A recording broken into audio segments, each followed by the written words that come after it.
Hey fam, we're back with another banger. What if alone Sasuke bashing Fem Naruto? So before we start, if you are craving adult mature content, join my Patreon now, link are in the description box. Alright, enough talk, let's fire it up. It wasn't that he liked her. Quite the opposite, actually, she was easily on his top 10 people Sasuke Uchiha hates list. Right below Itachi Uchiha's name, which was on there 8 times, and a giant grouping titled Fangirls, he refused to learn their names. But there at the bottom of his list, sitting pretty at number 10, was Naruto Uzumaki. She was loud, but so were the other girls. She was weak, but so were the other girls. In fact, there was nothing about her that stood out to him, besides the fact that she didn't fawn over him. Theirs was a mutual hatred. And the thing that Sasuke hated most about her was simple: Naruto was an idiot. It would have been fine, but for some reason every time he let his mind wander in public, whenever he lost focus, he'd see her. And what he saw was starting to piss him off. She was just so stupid. Sasuke paused on his way home from training, walking down the same path he always took. He looked out into a small clearing, a makeshift dummy laid unscathed against a tree impaled by multiple kunai. And there in the middle of the clearing was Naruto, standing next to what appeared to be a deflated beach ball. TCH, loser. Sasuke shoved his hands further into his pocket and tried to walk away. It was just Naruto being an idiot, it wasn't any of his business. Clone jutsu. Naruto's raspy voice boomed out from the clearing. That was supposed to be a clone. That dopey-looking pool toy. Sasuke stopped mid-step, the bottom of his jaw jutting forward. He ground his teeth slowly. Something only Naruto seemed to cause. Turning on his heel, Sasuke marched down to the clearing. It might not be any of his business. But it was like throwing away a piece of trash that missed the can. Community service or something like that. Sasuke glared at the second clone Naruto had created. He better get some good karma for this. Naruto was too focused on her jutsu to notice him, even when he got into arm's reach. Hey, loser, what are you doing? Bastard. Naruto shouted reflexively. Her frown deepened while her nostrils flared. She stomped her feet and she threw her arms down to her sides.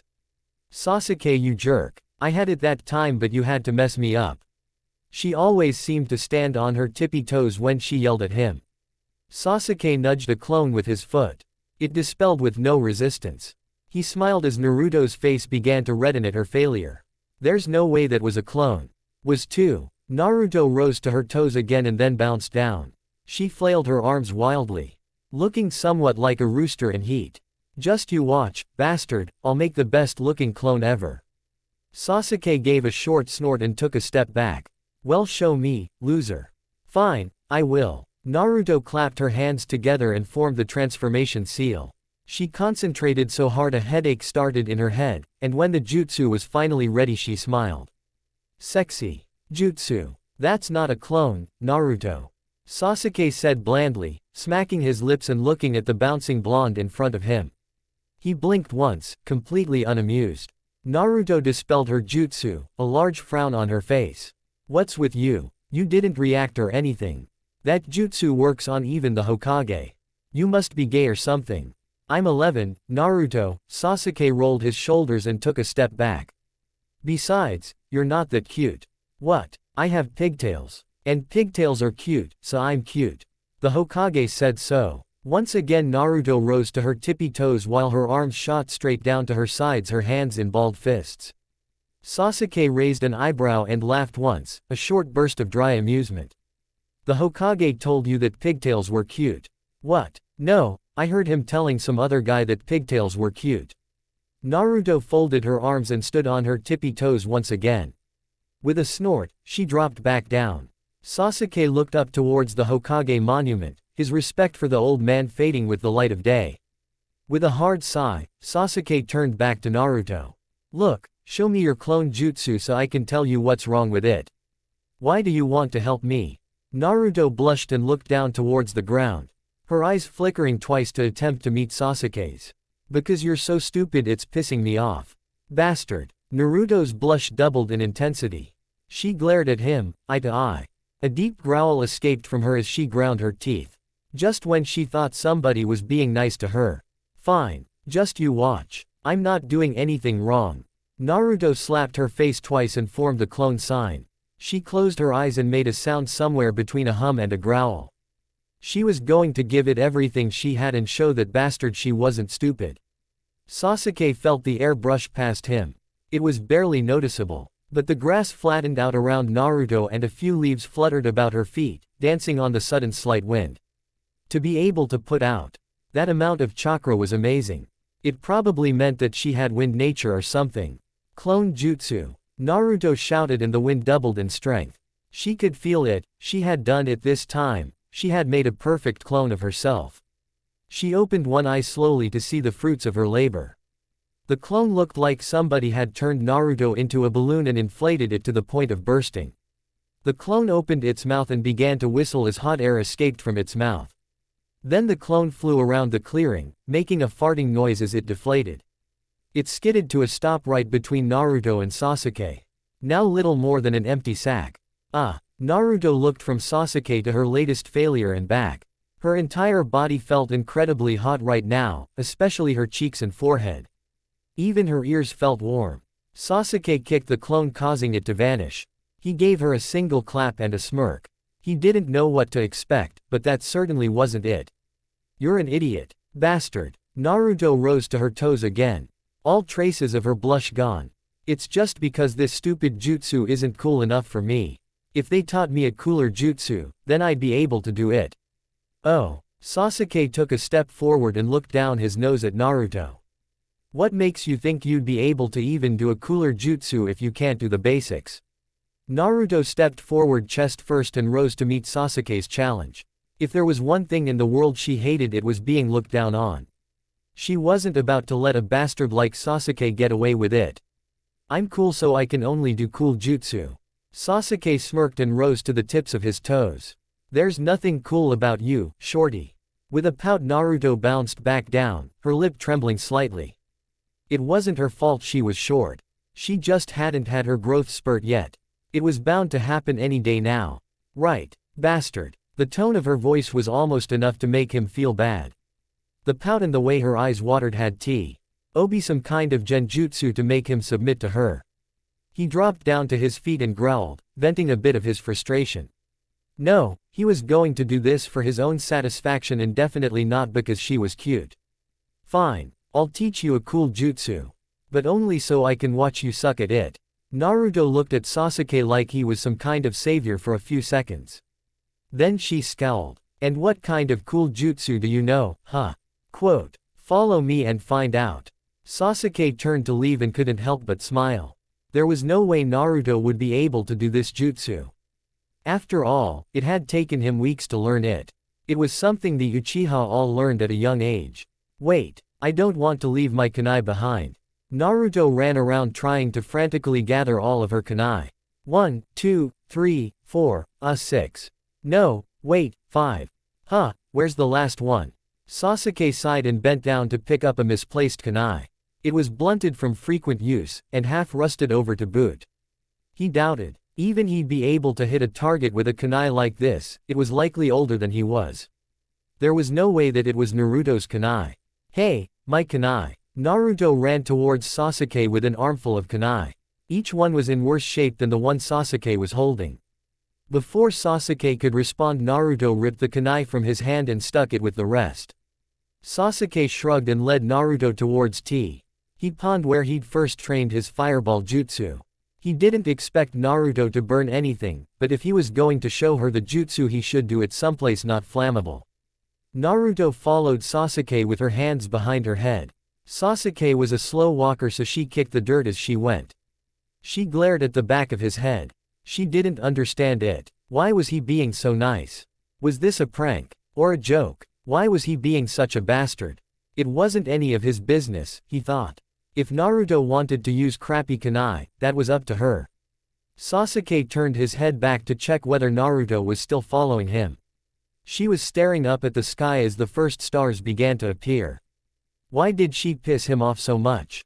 It was like her entire reason for living was to get under his skin. This jutsu had better be cool, Sasuke. Naruto said as they arrived at the small dock. She had seen Sasuke sitting on it a few times. She liked this area of town, it was relatively empty. Sasuke walked along the pier in silence.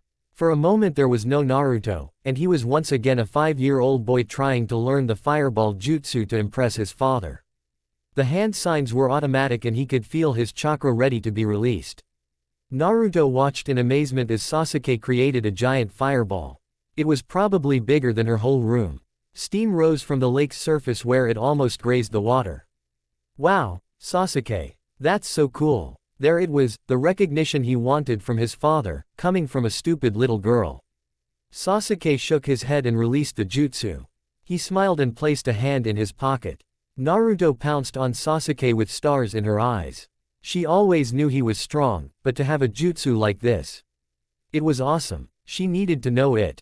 With a jutsu like that, he'd be one step closer to becoming Hokage.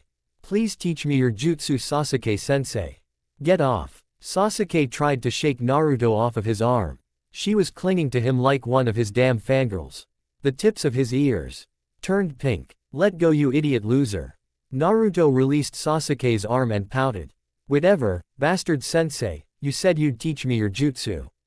So teach me. Fine, I'll show you how.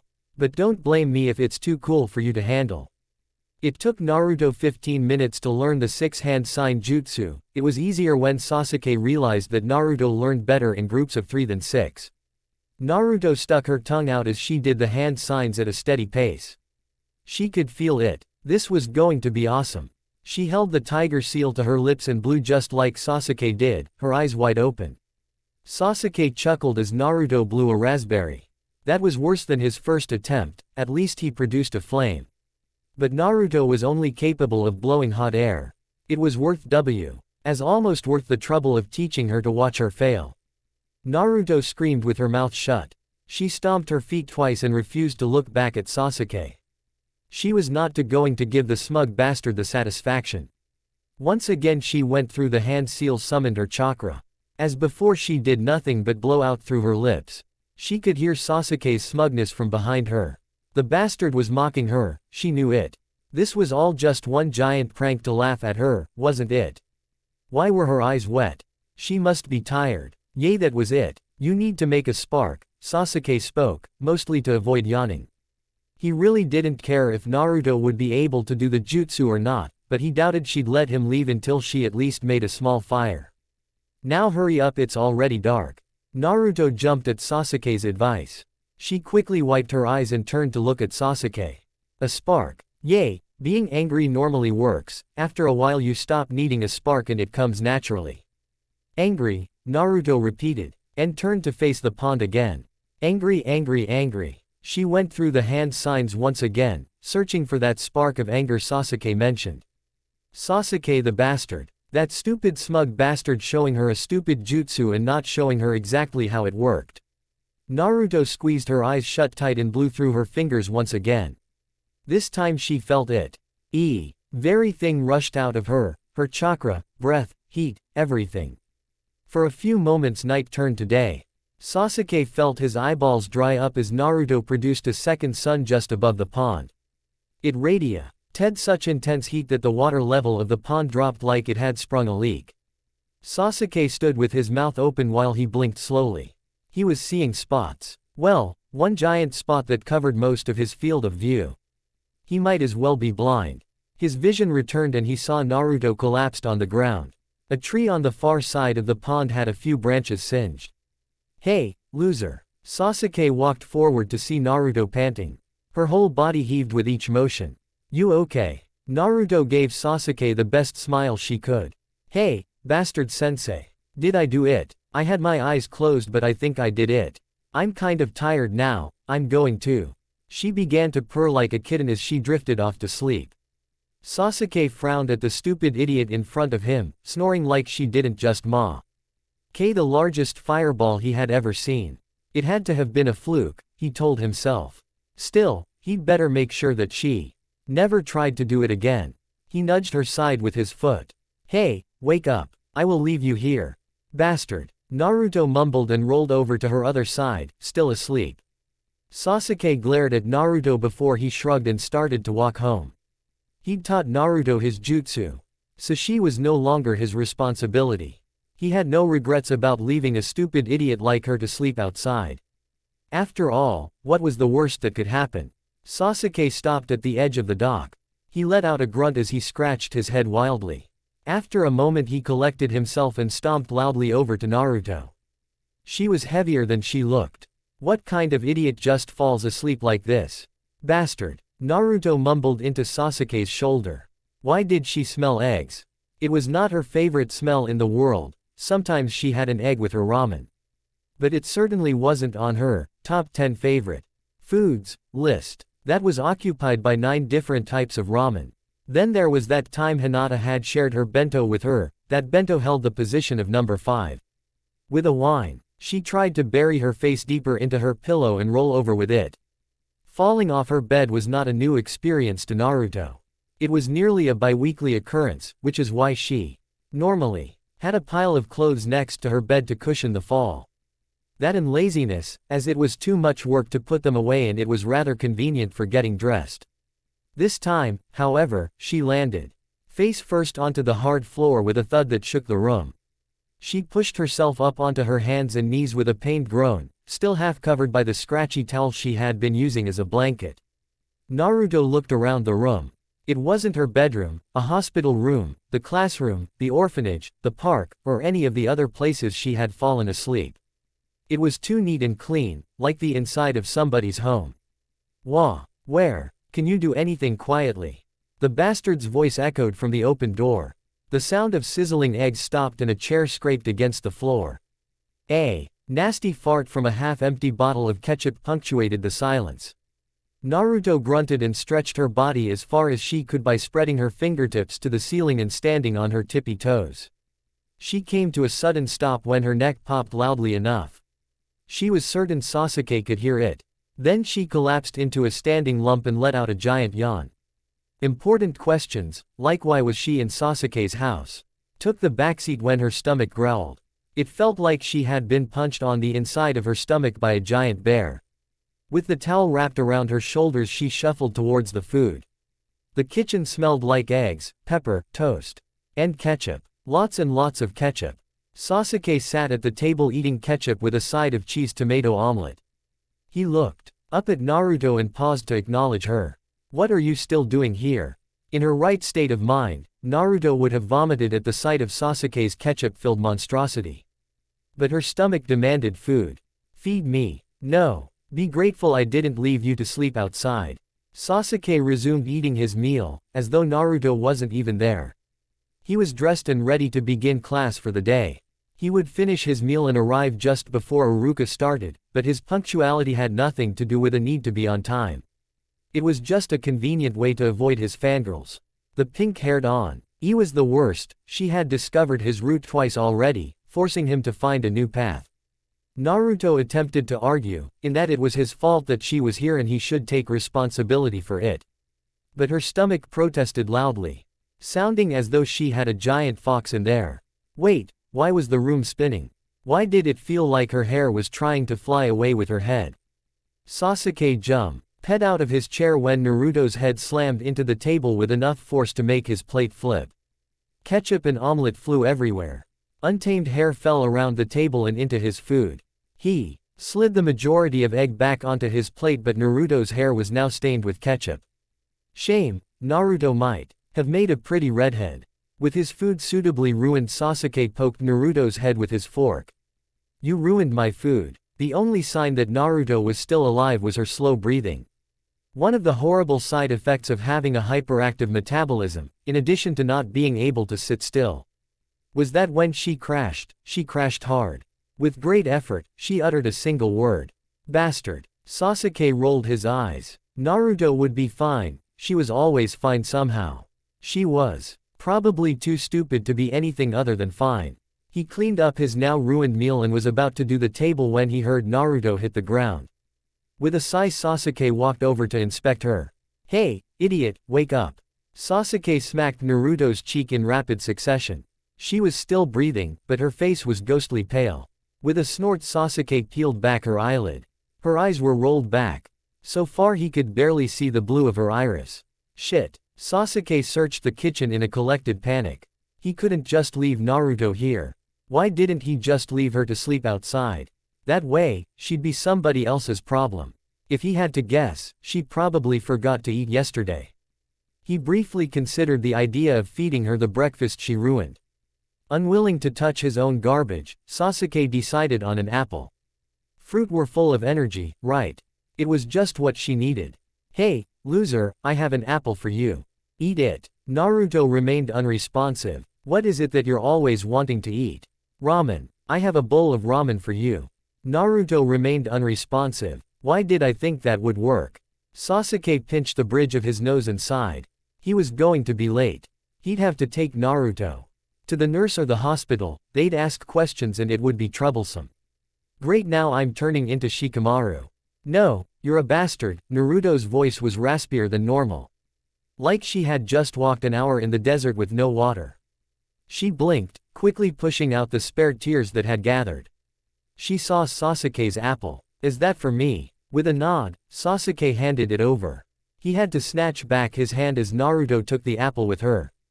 It gave a satisfying crunch as Naruto bit into it, nearly taking out the core. Calm down, you act like you haven't eaten all week. I had a rice ball yesterday.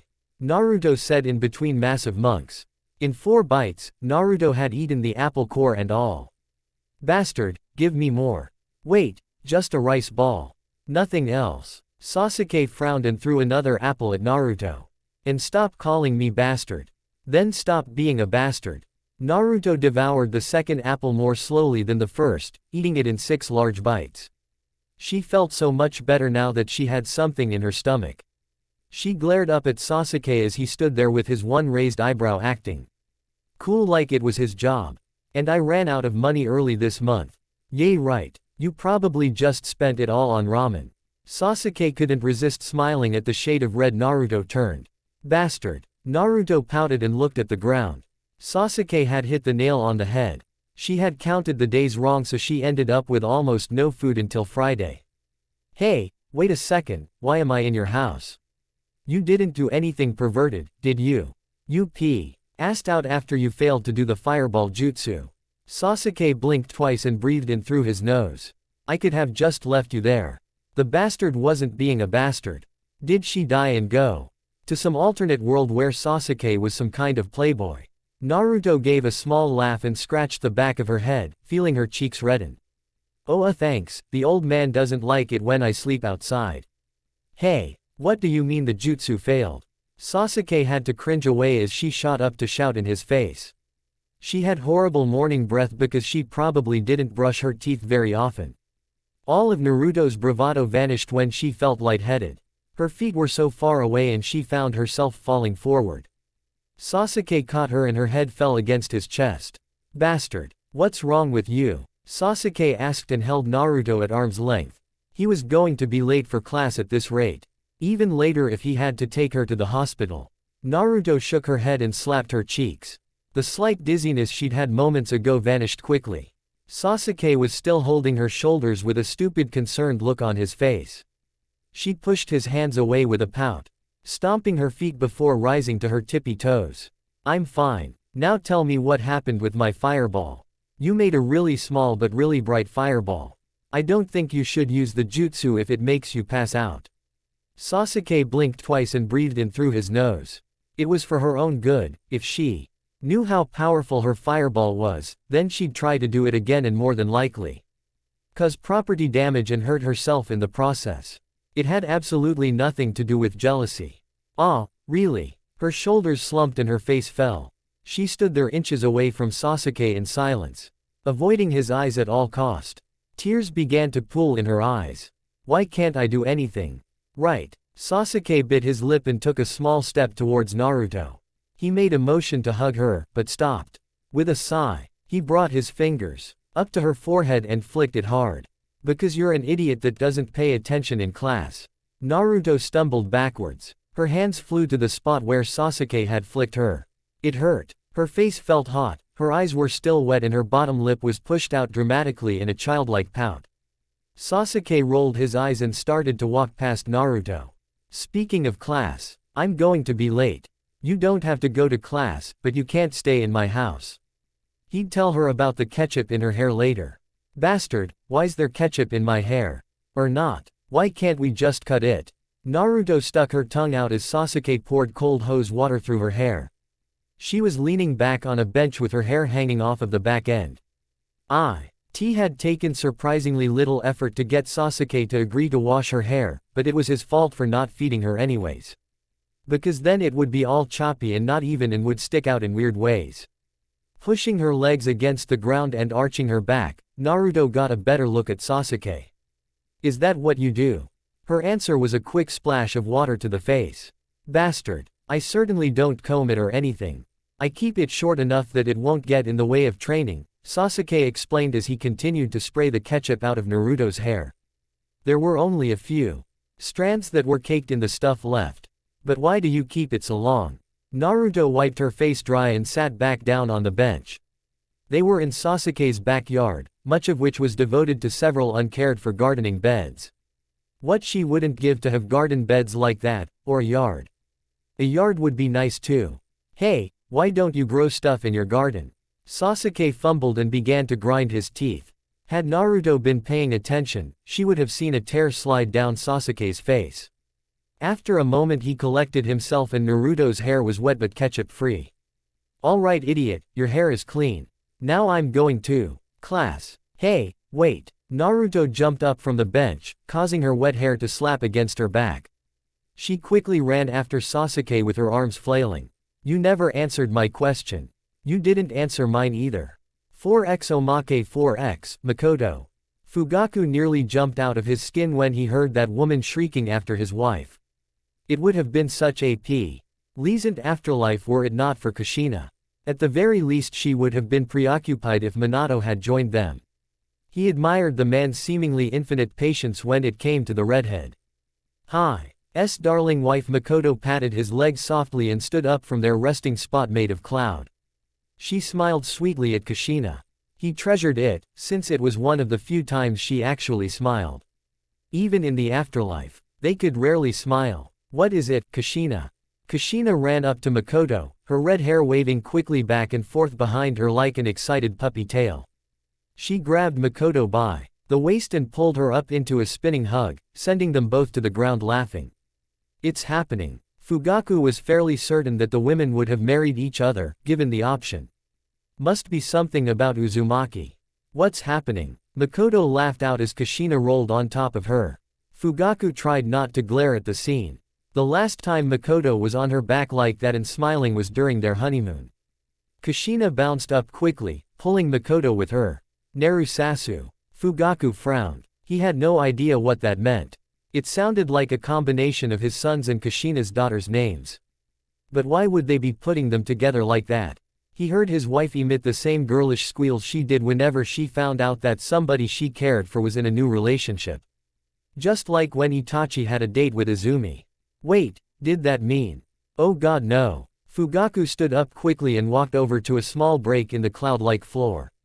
Swiping his hands around, he created an opening. When, how, why? Makoto asked Kushina between excited squeals. Just now. He tried to teach her a fireball jutsu. I think he was tired of seeing her mess up, Kushina answered without pause. It was always amazing how much that woman could speak in a single breath. Fugaku wasted no time in locating his orphaned son to see him in the garden, washing that girl's hair with a hose. He had tried so hard to set up a decent match for his son, to avoid such a thing from happening. He had even put up with the cold shoulder of his wife for 5 years because he wouldn't allow her to adopt Naruto. And now he was suffering for it. That idiotic child was going to be a part of his family. Which meant so would Kushina. May God have mercy on us, my son. Teach me a jutsu. Sasuke inhaled sharply, shaking slightly as he did. He had made a giant mistake. Naruto was like a cat, and he'd fed her. Now she would follow him around and beg for food and jutsu. This was the 4th day of Naruto finding him on his way home. It was scary how she almost made it seem like they were just casually bumping into each other. No. A reply, any reply, was more than his fangirls got. Naruto's frown turned into a full-blown grin. She had her hands behind her head, much like the first time she had followed Sasuke. With a few large steps, she bounced in front of him so that she could look him in the eyes. Finally, after 4 days of bugging him, he'd spoken to her again. "You can speak. I thought a dog got your tongue." "It's a cat," Sasuke corrected without a moment's thought. He watched as she beamed at him with that giant tooth-filled smile.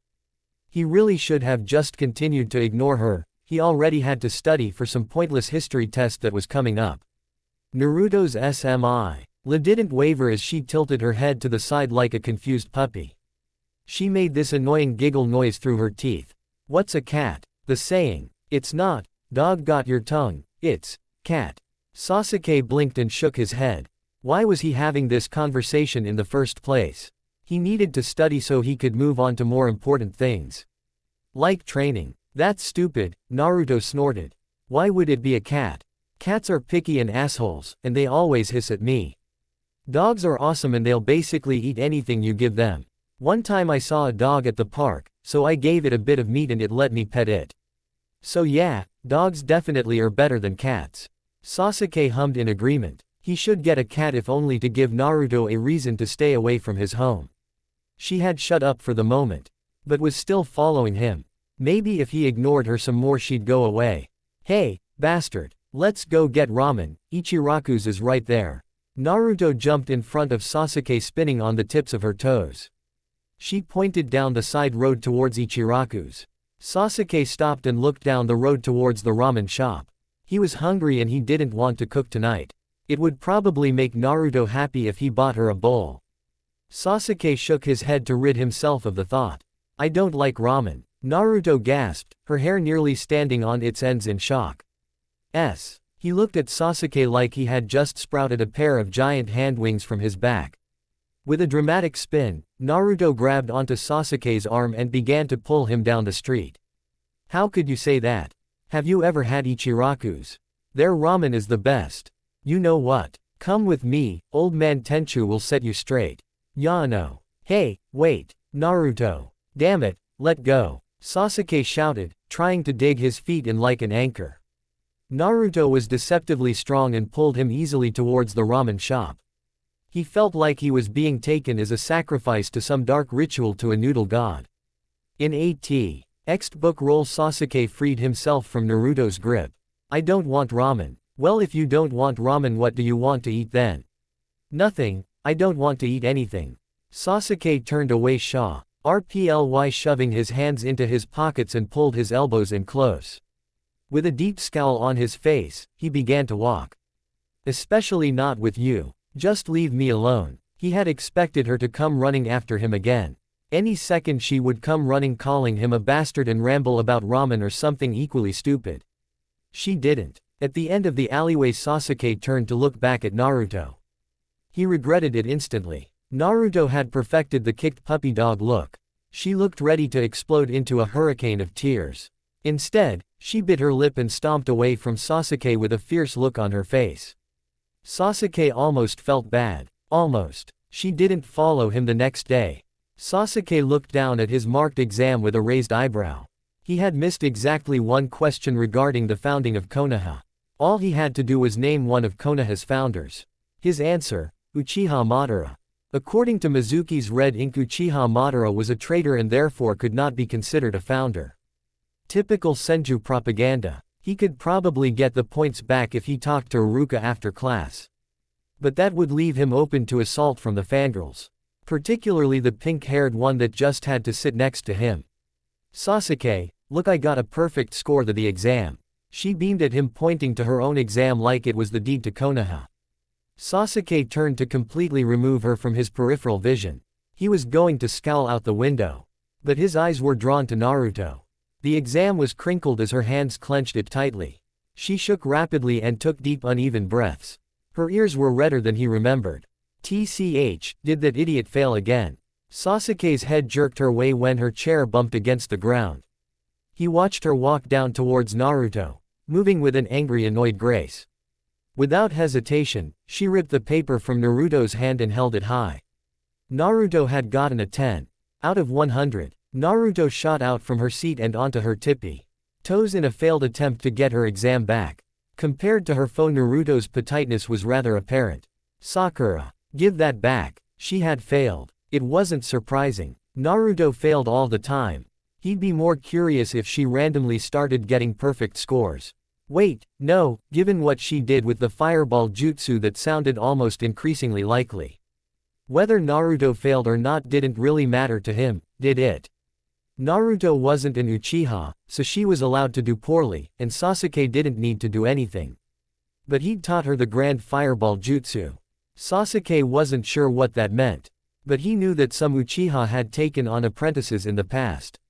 If teaching one technique was enough for that, then maybe Naruto was his apprentice now, which meant her failures reflected on the Uchiha.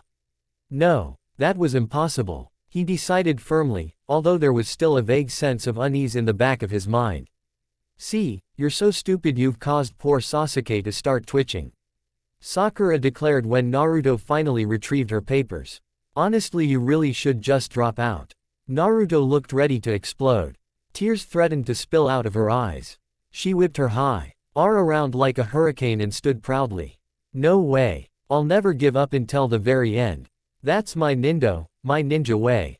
The door slid open with a violent slam and Iruka walked in with a scowl on his face. All right, class. That's enough. Sakura, since you're so concerned about Naruto's grades, you'll be the one tutoring her. What? That's not fair, sensei. Why do I have to tutor her? Sakura stomped her feet and pouted. Because you had the highest grade and Naruto had the lowest grade. Furthermore, because there was such a big gap in scores between some of you, we will be pairing you up to study and perform corrections on your tests. The entire class groaned as a single unit. Why did it have to be group work? That's enough of it. I know that many of you would prefer to work on your own or to choose your own groups. But you are future ninja of Konoha. And teamwork is vital to your success in the field. It's not uncommon for you to be assigned to a team that's not of your choosing, so think of it as training. Now the pairs are Naruto and Sakura. So Sasuke, anyways, I was hoping that if I do well on the test that you'd go out with me. Sasuke wanted to scream. He wanted to yell at Iruka for assigning him a fangirl that he was fairly certain just cut a piece of his hair off and then stashed it away. He'd have been impressed if he didn't feel so violated. He honestly didn't get it. He was 11, antisocial. Had absolutely no interest in any of them whatsoever. He didn't even know what to do on a date. He couldn't imagine it would be fun to date a guy like him. So why were all these girls so obsessed with dating him? No, Sasuke said without looking up from the textbook. He pointed towards the girls' test, at one of the numerous wrong answers. Here, for the question, list the 4 noble clans of Konoha. You only put down Uchiha. Well, the Uchiha are the only clan that matters anyways. That's what you are, Sasuke, anyways.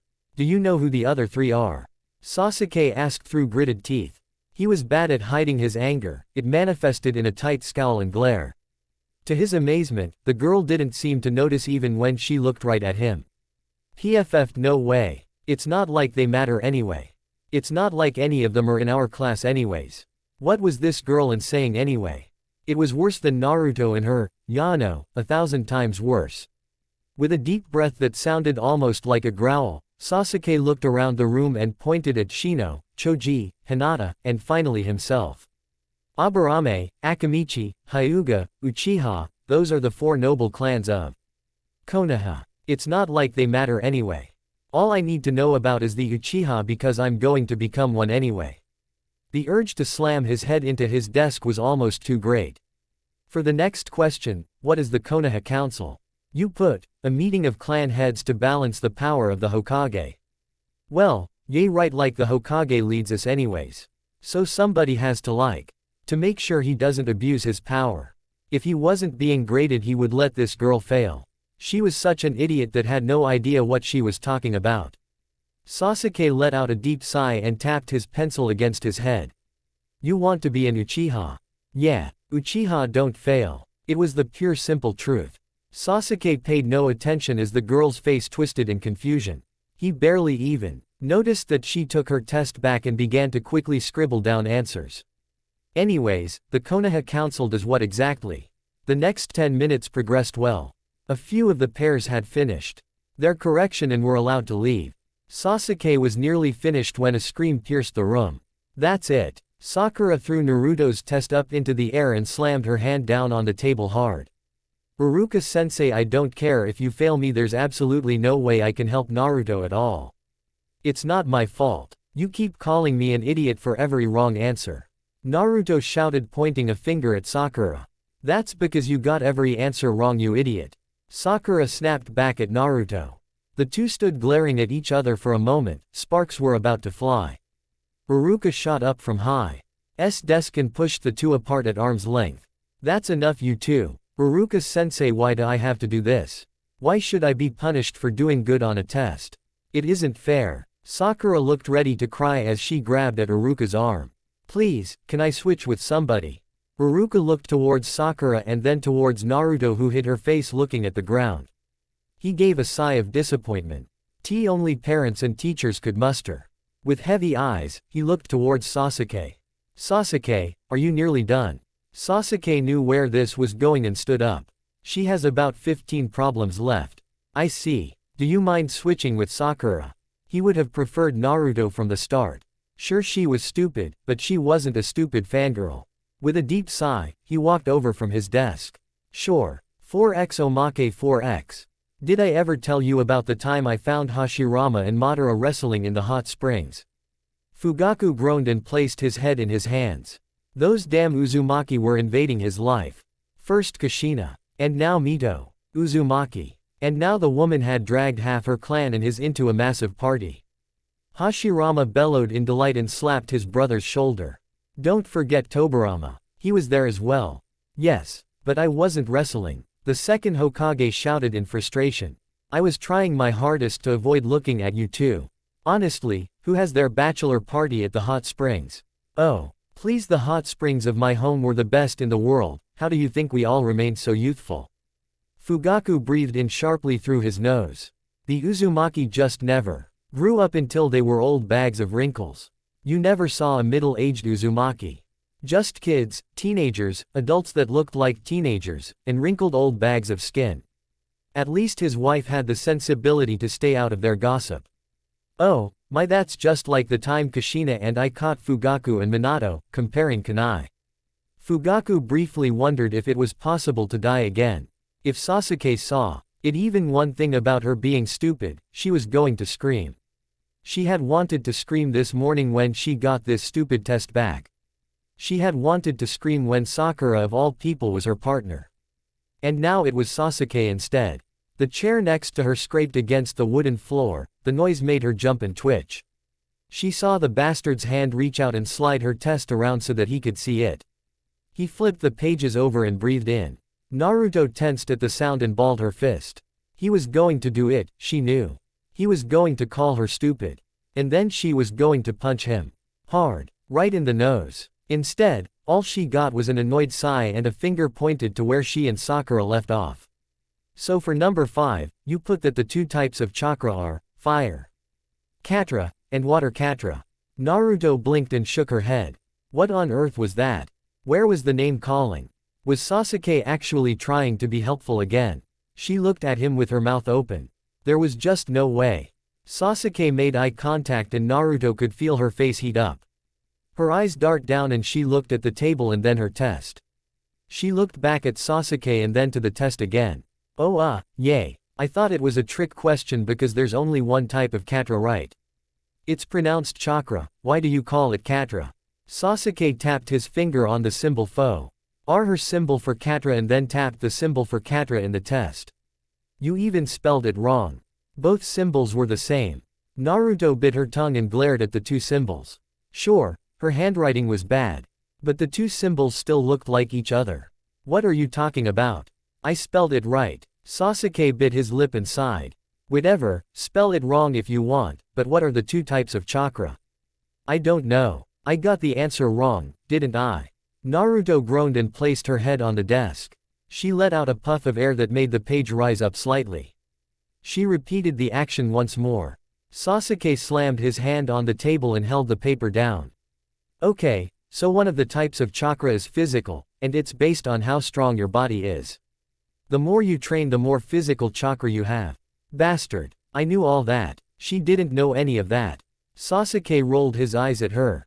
Yay, sure, now if physical is half of the answer, what's the other? Bastard called her on her bluff. Naruto sat up and stared at the question hard. If physical was one half, what was the other? Physical, physical. She slammed her hands on the desk and grabbed the pencil from Sasuke's hand. She pointed at her test, smiling at the now correct answer. Spiritual, right? It's spiritual. Sasuke made a grunt that sounded vaguely like a yes. His face was twisted in the closest thing to a smile she'd seen him make so far. How did you and Sakura only do 4 problems? With a groan, Naruto flopped back down onto the desk. She pressed her cheek into the wood and let out a long flappy sigh. She spent the whole time calling me stupid for spelling stuff wrong and getting the answer wrong, and talking about how great and perfect you are. Sorry. I think. He didn't sound very sorry. The dark look he shot Sakura was a good start, though. Maybe the bastard was becoming less of a bastard. Right. Problem 6, name the 5 great ninja villages and each leader's title.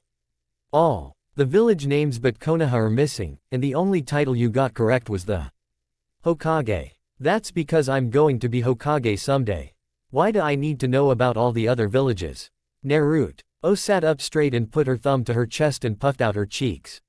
You idiot, that word made her bristle. Did you never realize that it'd be important for the Hokage to know the names of the other villages and their leaders? For example, what village does Konoha have an alliance with right now? Naruto's anger vanished when she failed to come up with the answer. Her mind was blank. There was nothing. What was worse was that Sasuke made sense. I don't know, okay. Just, tell me I'm stupid, and tell me the right answer, bastard. She could feel the tears build up. She didn't want to cry. She didn't want to be here, making corrections on a stupid test that she failed. It wasn't fun, it was stupid. Just like she was. Sasuke gave a single laugh. You're not going to get off that easily. The village is normally something similar to the country name. For example, in the land of Earth, there's the village hidden in the stone. See, Earth and Stone, and then the leader is named after the country, kind of. So the leader of the village hidden in the stone is Tsuchikage. Naruto bit her lip and nodded. They did live in the land of fire and had the Hokage. Wait, why are we the village hidden in the leaves if we're in the land of fire? Should we be like smoke or something? Sasuke offered her a shrug. The Uchiha said that it was because leaves provide fuel for the fire. Quote, then shouldn't we be in the trees or woods or something? Naruto folded her arms and narrowed her eyes at the clock. It was late, they had already stayed an hour later than normal. Trees have leaves, but anyways. Aside from the land of earth and the land of fire, the other nations that have a powerful hidden village are the land of wind, the land of lightning, and the land of water. Why don't you try to figure out the other stuff? Iruka couldn't believe it. His pile of homework had been left ungraded for the past 2 hours. Sasuke had done the impossible. Not only did he get Naruto to sit straight ill for well over an hour and keep her on task, he was actually teaching her, and not just feeding her answers. It was amazing. Sasuke might very well be a natural teacher. The clock chimed 6 times.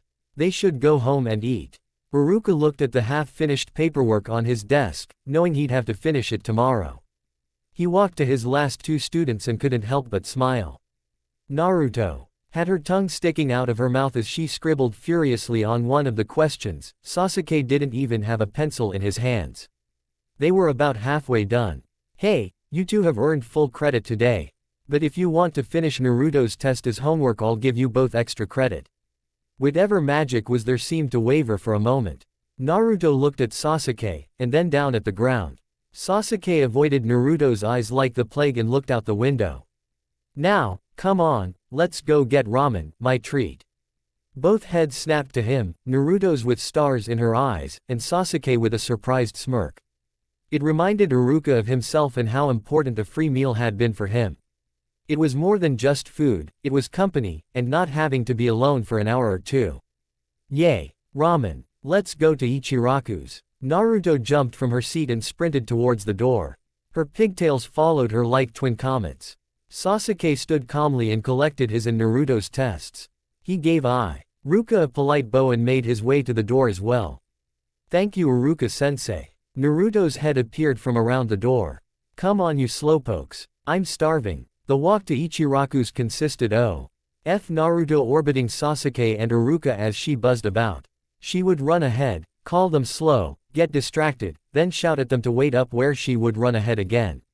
Iruka-sensei, Sasuke began. In a way that sounded like he was about to ask a question. Iruka looked down at his pupil, watching Sasuke's eyes follow Naruto around. Rather than a glare or a stare, it was something else.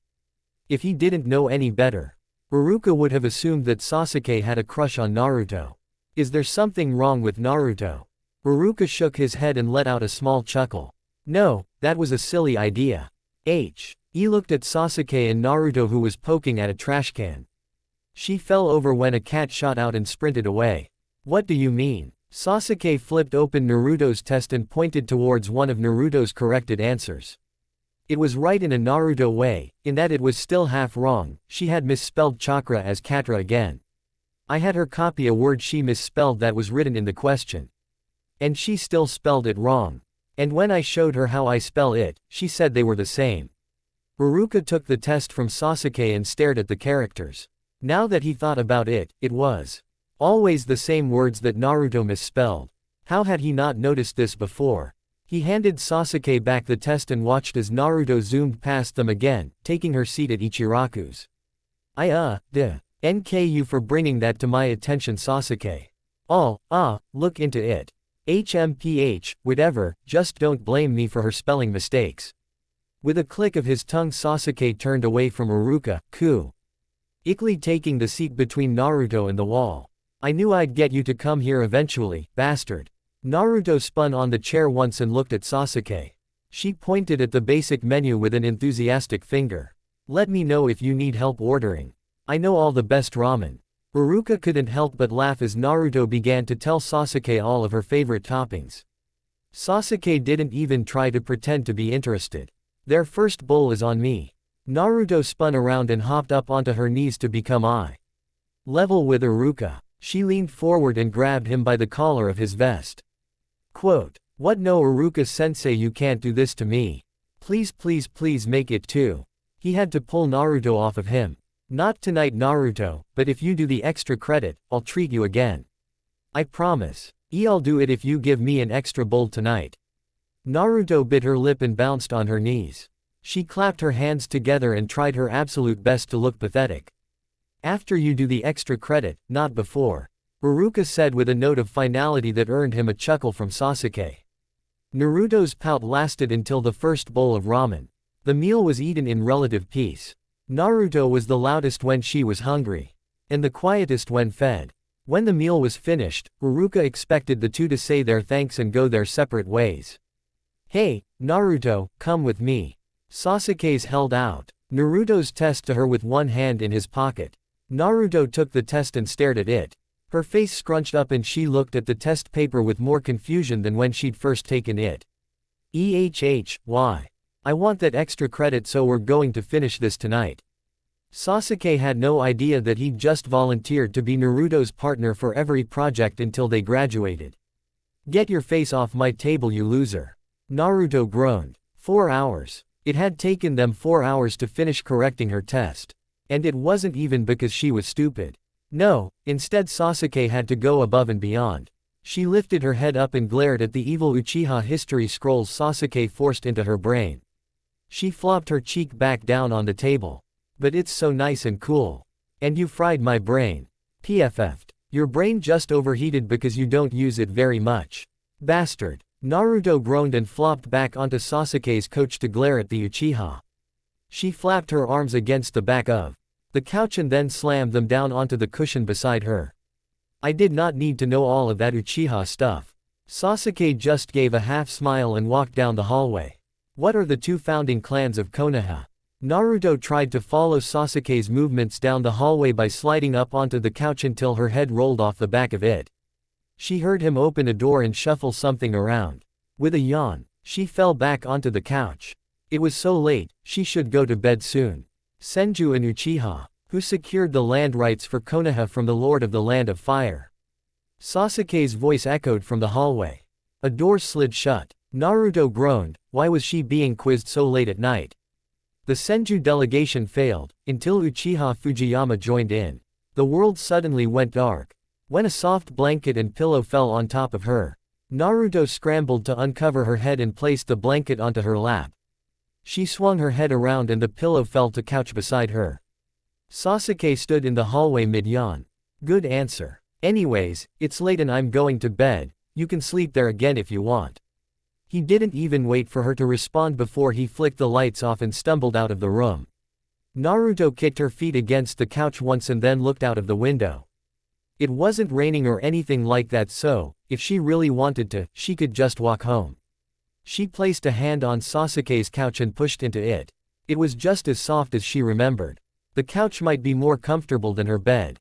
With a shrug, she threw off her jacket and placed the pillow against the armrest. She wrapped the blanket around her and kicked off her pants. It was warm and soft. It would be so easy to fall asleep. She took in a deep breath and closed her eyes. At the top of her lungs, she let out a loud shout. "Good night, bastard. Loser." Sasuke's muffled reply came seconds later. Naruto pulled out her pigtails and smiled into the pillow. Why was he making a second omelet? He was one person, he only ever needed to make one omelet.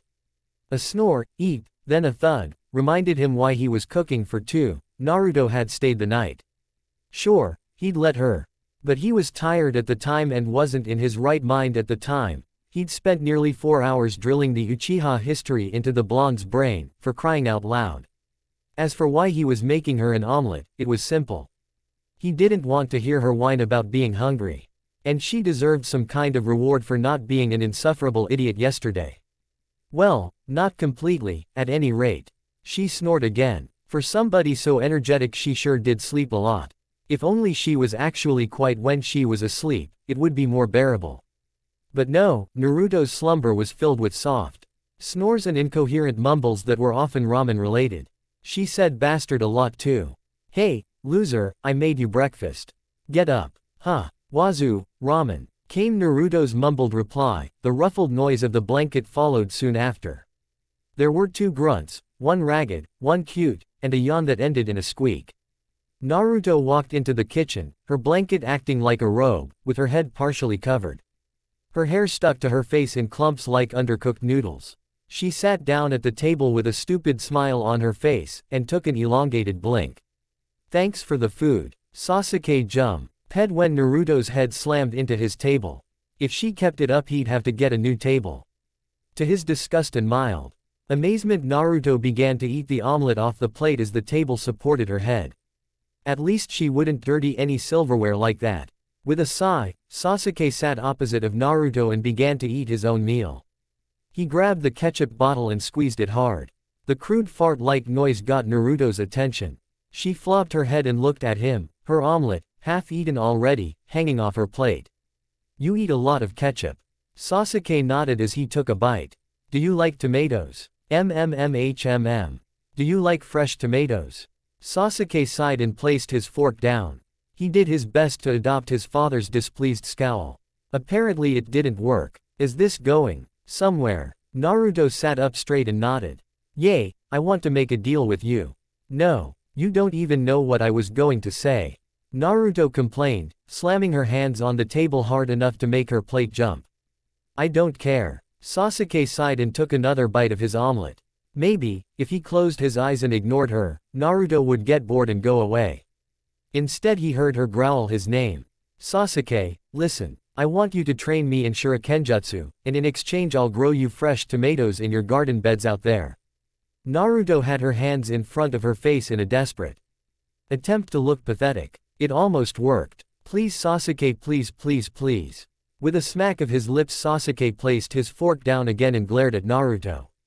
That was his mother's garden outside. She seemed so happy when she tended it. His mother grew the best tomatoes he had ever eaten. You know how to grow tomatoes. A blush spread across Naruto's face and she lowered her arms to her sides. She squirmed in her seat and nodded. The old man taught me how. She bit her lip and paused for a moment. The silence was too much for her.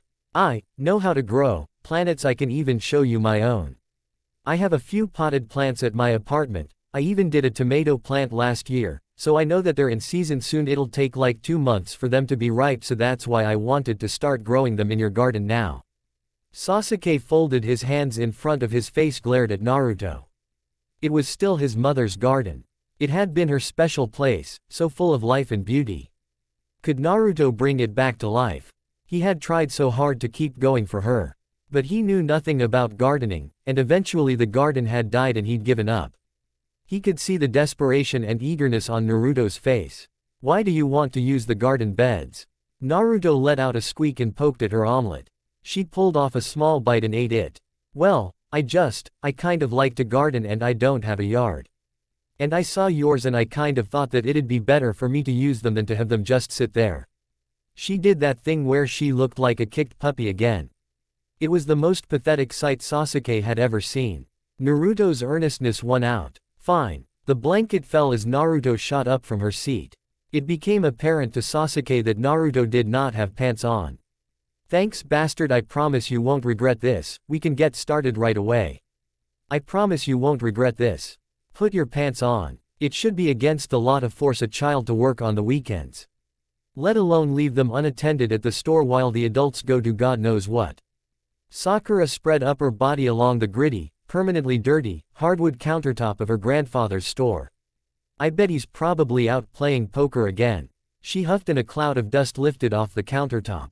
She'd cleaned it twice already this morning. Why on earth was this place always so dirty?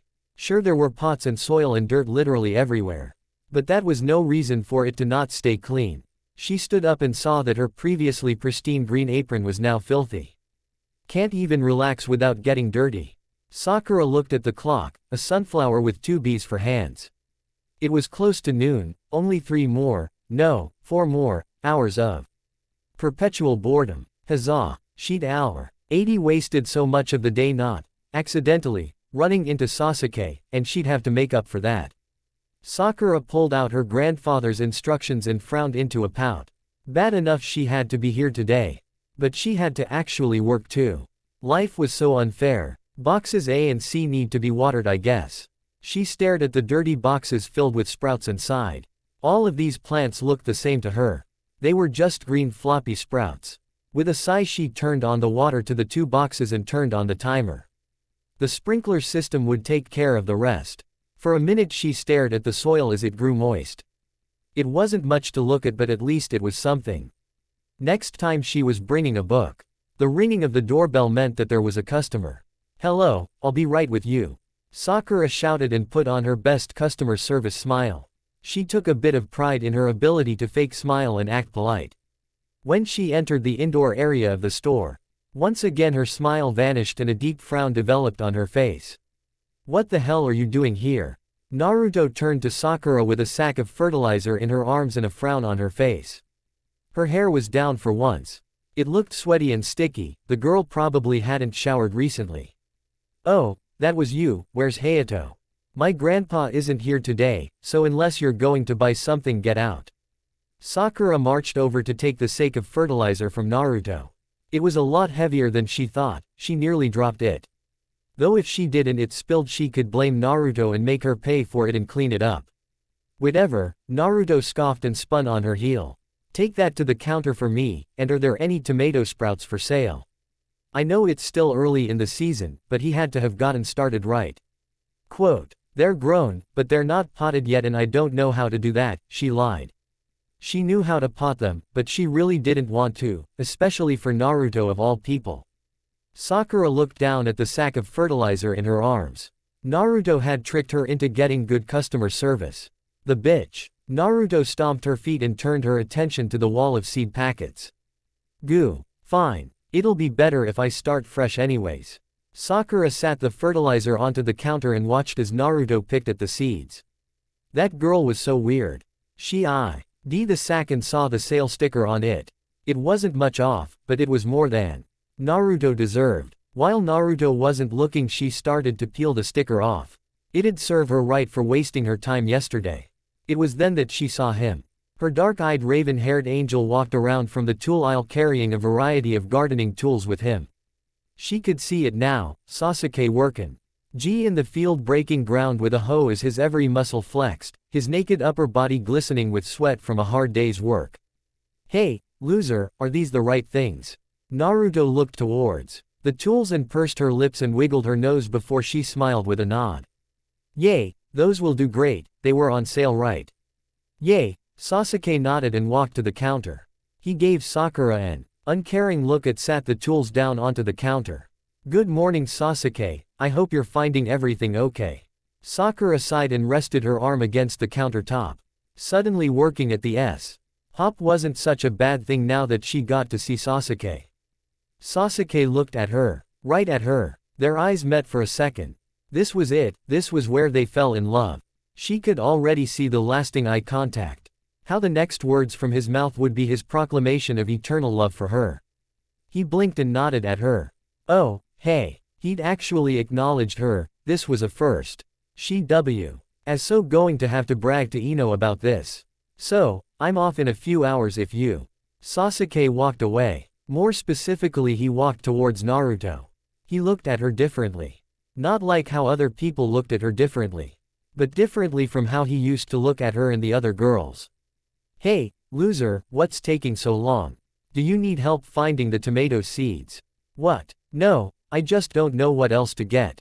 Naruto huffed as she handed Sasuke 3 packets of seeds. I thought we were just growing tomatoes. We are, but there's a thing called companion plants that help make other plants grow. Naruto grabbed a pack of seeds and showed it to Sasuke. Like here, you grow carrots when the tomatoes are just starting out to make the dirt better. Okay, so grab the carrots. What? No, that was just an example. We're already going in with good dirt so we don't need carrots, and instead we should focus on protection. I'm trying to decide between marigolds and borage. Naruto pointed at a picture of the 2 flowers. What's the difference? Naruto shrugged. One's orange and one's blue. Sasuke sighed and grabbed one of the 2 Naruto pointed out and walked to the counter. It doesn't matter then. Did you get everything else? Naruto followed Sasuke and began to count on her fingers. Tomato, sage, peppers, flowers, tools, fertilizer. Yep, we're ready. Sakura didn't know what to think. Naruto came into her store, which was annoying. Sasuke came into her store, and that was a highlight. Sasuke and Naruto came into her store at the same time and were about to leave at the same time. And worse still, they were talking like friends. She would kill for Sasuke to talk to her like that. Her hands moved on their own and before long Naruto's purchase was bagged and ready to go. So, what's the total Sakura? Naruto bounced on her feet back and forth causing her hair to sway. Her fat frog wallet jingled happily with each motion. Sakura wanted to rain on her parade. How dare she have Sasuke all to herself? This could not stand. She had to save Sasuke. Clearly Naruto was bribing him into helping her or something like that. There was no way that Sasuke would hang out with Naruto unless he had to. Oh, yay, your total is. Sakura smiled when she saw Naruto's face fall at the price. She'd removed the sale and charged her the full amount. What? No way. Sasuke, are you sure you grabbed the tools that were on sale? Naruto reached into the bag and pulled out a small hand shovel. The green sale sticker was still on the handle. Sakura, did you forget to add in the sale price? Actually, that sale ended yesterday, sorry. She wasn't sorry. Sakura felt the room grow colder and it seemed as though a cloud had passed over the sun. She looked at Sasuke. She had wanted him to look differently at her too. But she didn't want him to glare at her. If the sale is over, why haven't you removed the tags or taken down the signs? Sasuke growled out. This was the first time she had seen Sasuke actually mad at her. She had to fix this. Oh, well, if it was for you Sasuke, I wouldn't mind extending the sale an extra day or 2, I know how busy you were yesterday. It happened so fast. Sasuke pushed Naruto's wallet down, reached into his own, slammed down enough money for Naruto's full price, grabbed the fertilizer and the other bag and stormed towards the door. Keep the change. Naruto. We're leaving. Naruto wasted no time in following Sasuke. Even with both hands full, Sasuke held the door open for Naruto like a perfect gentleman. He gave Sakura one last look. And she heard Sasuke mumble something. Bitch. She felt like she was going to faint. Piece by piece his mother's garden began to change. From untended and overgrown, to something resembling its former self. The soil was soft, and there were little mounds where the seeds were buried, with markers for the tomatoes and marigolds. He looked to Naruto, her jacket tied around her waist. Hair tied into a single ponytail behind her back. Dirt covered her arms and hands with her face scuffed by dirt from where she wiped off her sweat. She had the most interesting smile on her face. He couldn't take his eyes off of her. This was my mother's garden. Why did he say that? Naruto didn't need to know that. She turned and looked at him, her smile replaced with an expression that was hard to place. It wasn't the sympathetic look the villagers gave him. No, it was something more genuine. Thank you. Naruto rubbed her nose, smearing more dirt onto it, and gave him a cheerful laugh and full-faced grin. You're welcome, Sasuke. I hope our tomatoes will do your mom proud. The sun was far from setting by the time their work was done and Naruto had gone home. She'd be back in the morning tea. Oh, water the plants and for the shurikenjutsu training. Sasuke sighed when he saw Naruto's mess in his living room. Her exam was still on the table, one of the Uchiha history scrolls had rolled off the edge. The pillow he gave her was half out of its case and the blanket was in the kitchen, hallway, and living room. Several of the couch cushions were scattered about the floor haphazardly. Should make her clean this up tomorrow. Sasuke grumbled, and began to tidy up. Piece by piece he restored order to his home until everything was back in place. It felt empty. Sasuke stared at the empty guest bedroom. It would take an hour of cleaning, but he could get it ready in case Naruto needed to stay the night again. You better be grateful for this, loser. 4x Omake 4x. Makoto Uchiha smiled down at her son as he began to restore her garden with the help of Naruto. It filled her with joy to see the two working so well together. She had fond memories of Sasuke and Itachi helping her in the garden. Makoto. Kushina's voice made her smile grow even more. Did you see? Did you see? Makoto smiled at her friend and grabbed hold of her hands. Yes. I saw. What exactly did I see? What? Sasuke did when they were at the garden store. He stood up for Naruto. It was so adorable. Kushina squealed in delight. I just wish they weren't growing tomatoes. Makoto smiled softly. You know, Kushina. I tried to get Sasuke and Itachi to call them Kushina berries. Kushina's face fell and she looked utterly betrayed. Makoto. How could you? Well, I missed you. The past month had been a waking nightmare. A deep pit of utter despair had settled into her stomach, making happiness impossible. Her arms were always cold, she could barely eat, and what she did eat was often puked up. Her entire existence had become a gray blob of nothingness. And it was all because he turned into them. She was used to him being on her mind constantly. The very thought of him used to make her heart flutter and could make her day. But now whenever she saw him, he was always with Naruto. At the start she hated Naruto, now more than ever. That lasted until she saw him smile at her. And she seemed to be the only one to see it. Ino and the other girls were all either pretending to not have noticed, or were completely unaware that they'd lost. They'd all lost to the one person that wasn't even playing the game. It was enough to make her laugh. She was painfully aware of their existence. Every Monday they would walk to the academy together. They would leave the academy together on every day but Wednesday. The real kicker was that Sasuke waited for her, and Naruto didn't even seem to care about the gesture. She would have been unbelievably happy. Sakura groaned and ran a hand through her slick hair. She hadn't combed it.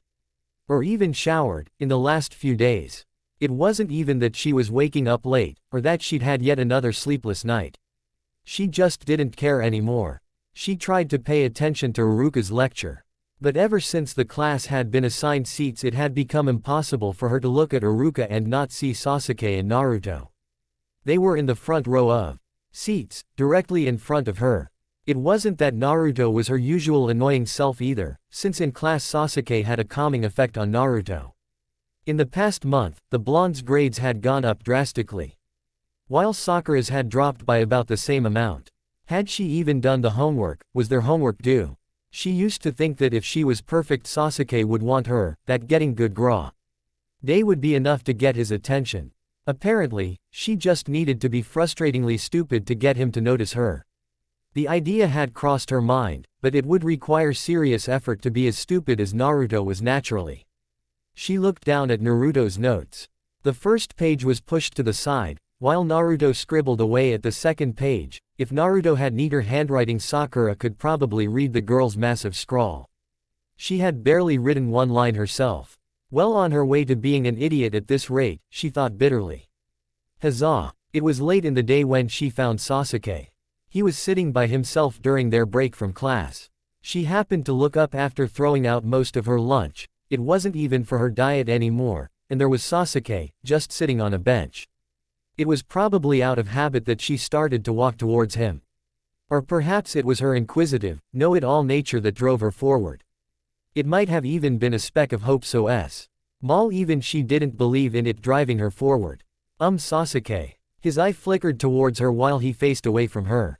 It was cold and uncaring at first, then it sharpened into something harsh. That was all the acknowledgement she got from him before he continued to stare at the door across the court. 2 boxes of lunch sat in Sasuke's lap. Both were empty, but one was neatly picked clear, and while the other had crumbs and fragments of food left inside, so they were having lunch together now too.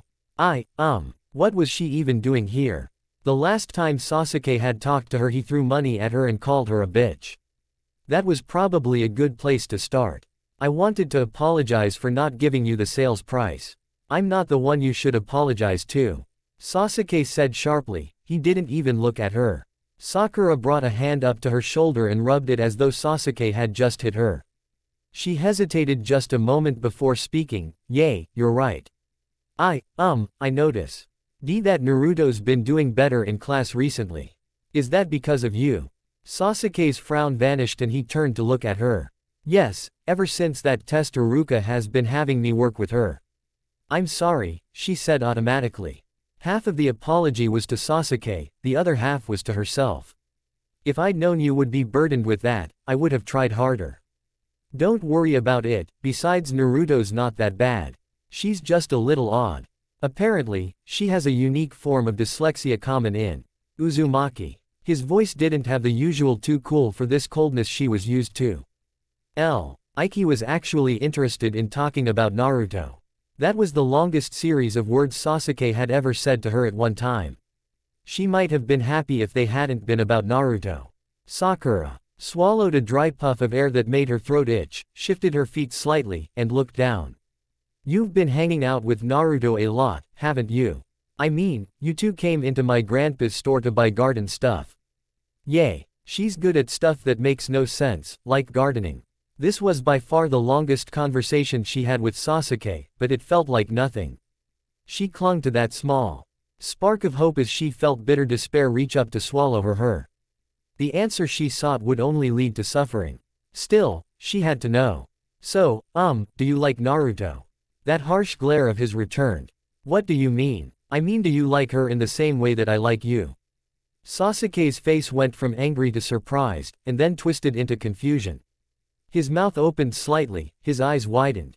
He rolled his shoulder and took a breath to speak.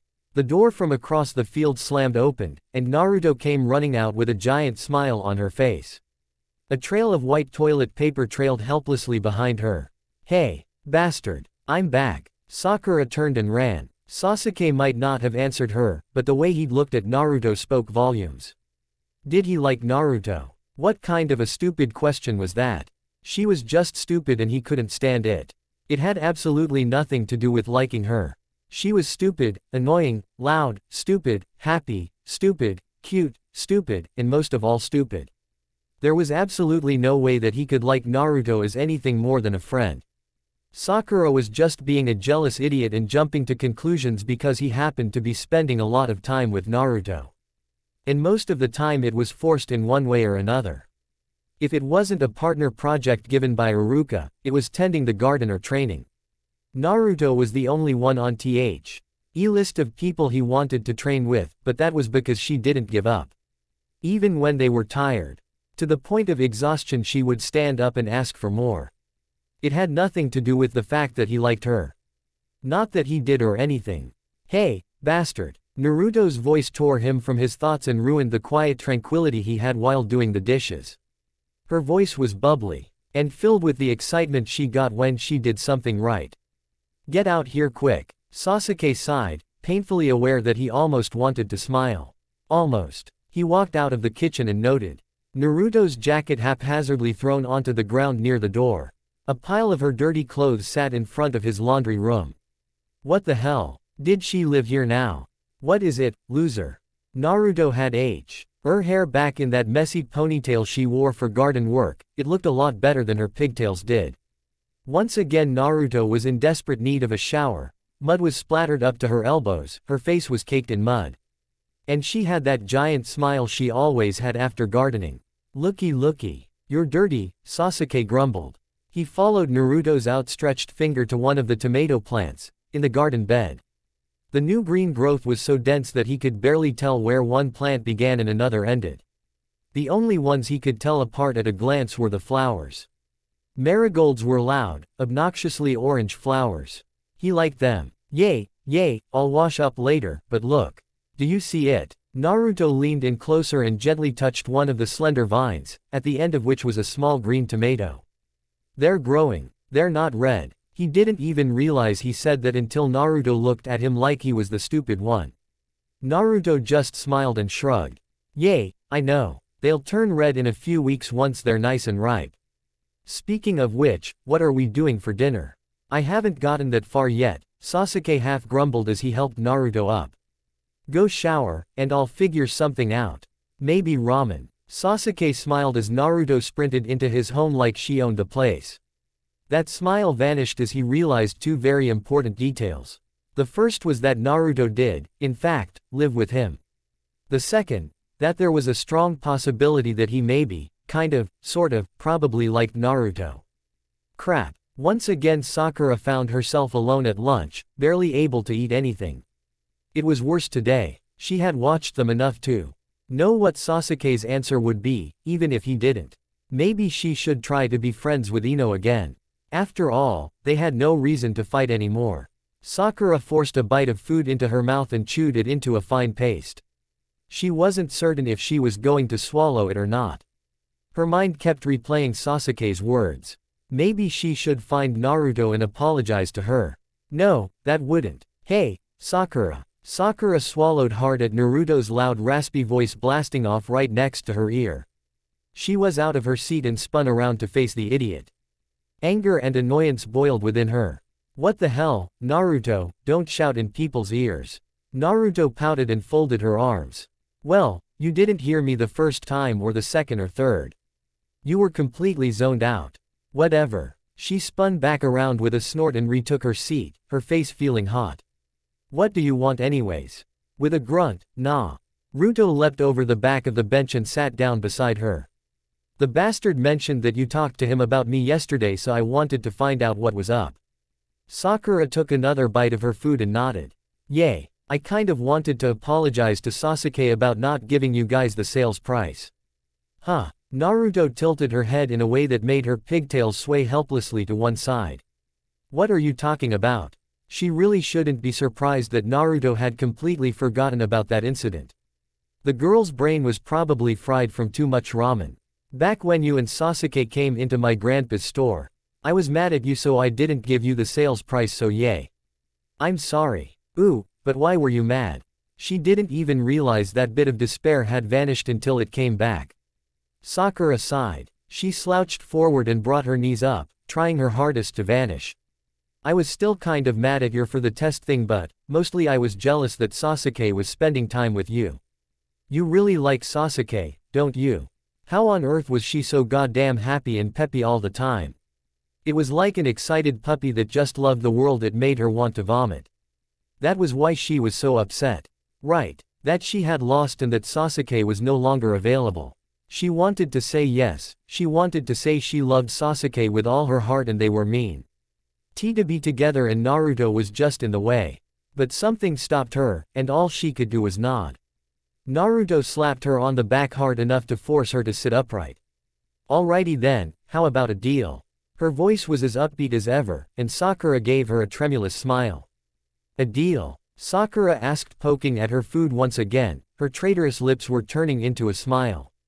There was something about Naruto's tone and smile. It was so cheerful and stupid it made her almost forget about the past month. Was Naruto always like this? Or was she just that desperate? Naruto nodded fast anew. To cause one of her pigtails to whip from behind her to in front of her. Yay. I'll help you get with Sasuke if you promise to be my friend. Only Naruto could say something so stupid and innocent. It actually brought a smile to her face and she felt happy for the first time in a long while. She had to let out a small laugh at Naruto's overly enthusiastic face. Why would you want to be friends with me? And don't you like Sasuke too? The most animalistic, unladylike snort came from Naruto that sounded halfway between a pig and a duck. She crossed her arms and pouted. PFF'd, the bastard's just a bastard. I mean yay. I like him, but he's just a friend, my only friend really. That's kind of why I want to be friends with you, you know. So you'd help me get with Sasuke, and all I'd have to do is be your friend. Naruto sucked on her lip and eagerly nodded yes. Yay, we can go eat ramen, and like we can have sleepovers and do other things that friends do. Sakura pursed her lips and hummed at the idea. She hadn't had a sleepover in a long time, not since before she and Ino had stopped being friends. It did sound like fun, even if it would be with Naruto. Nope, no deal. A pathetic, kicked puppy dog look fell upon Naruto as she stood up to leave. Oh, okay then. Sakura rolled her eyes and grabbed Naruto's sleeve to stop her from leaving.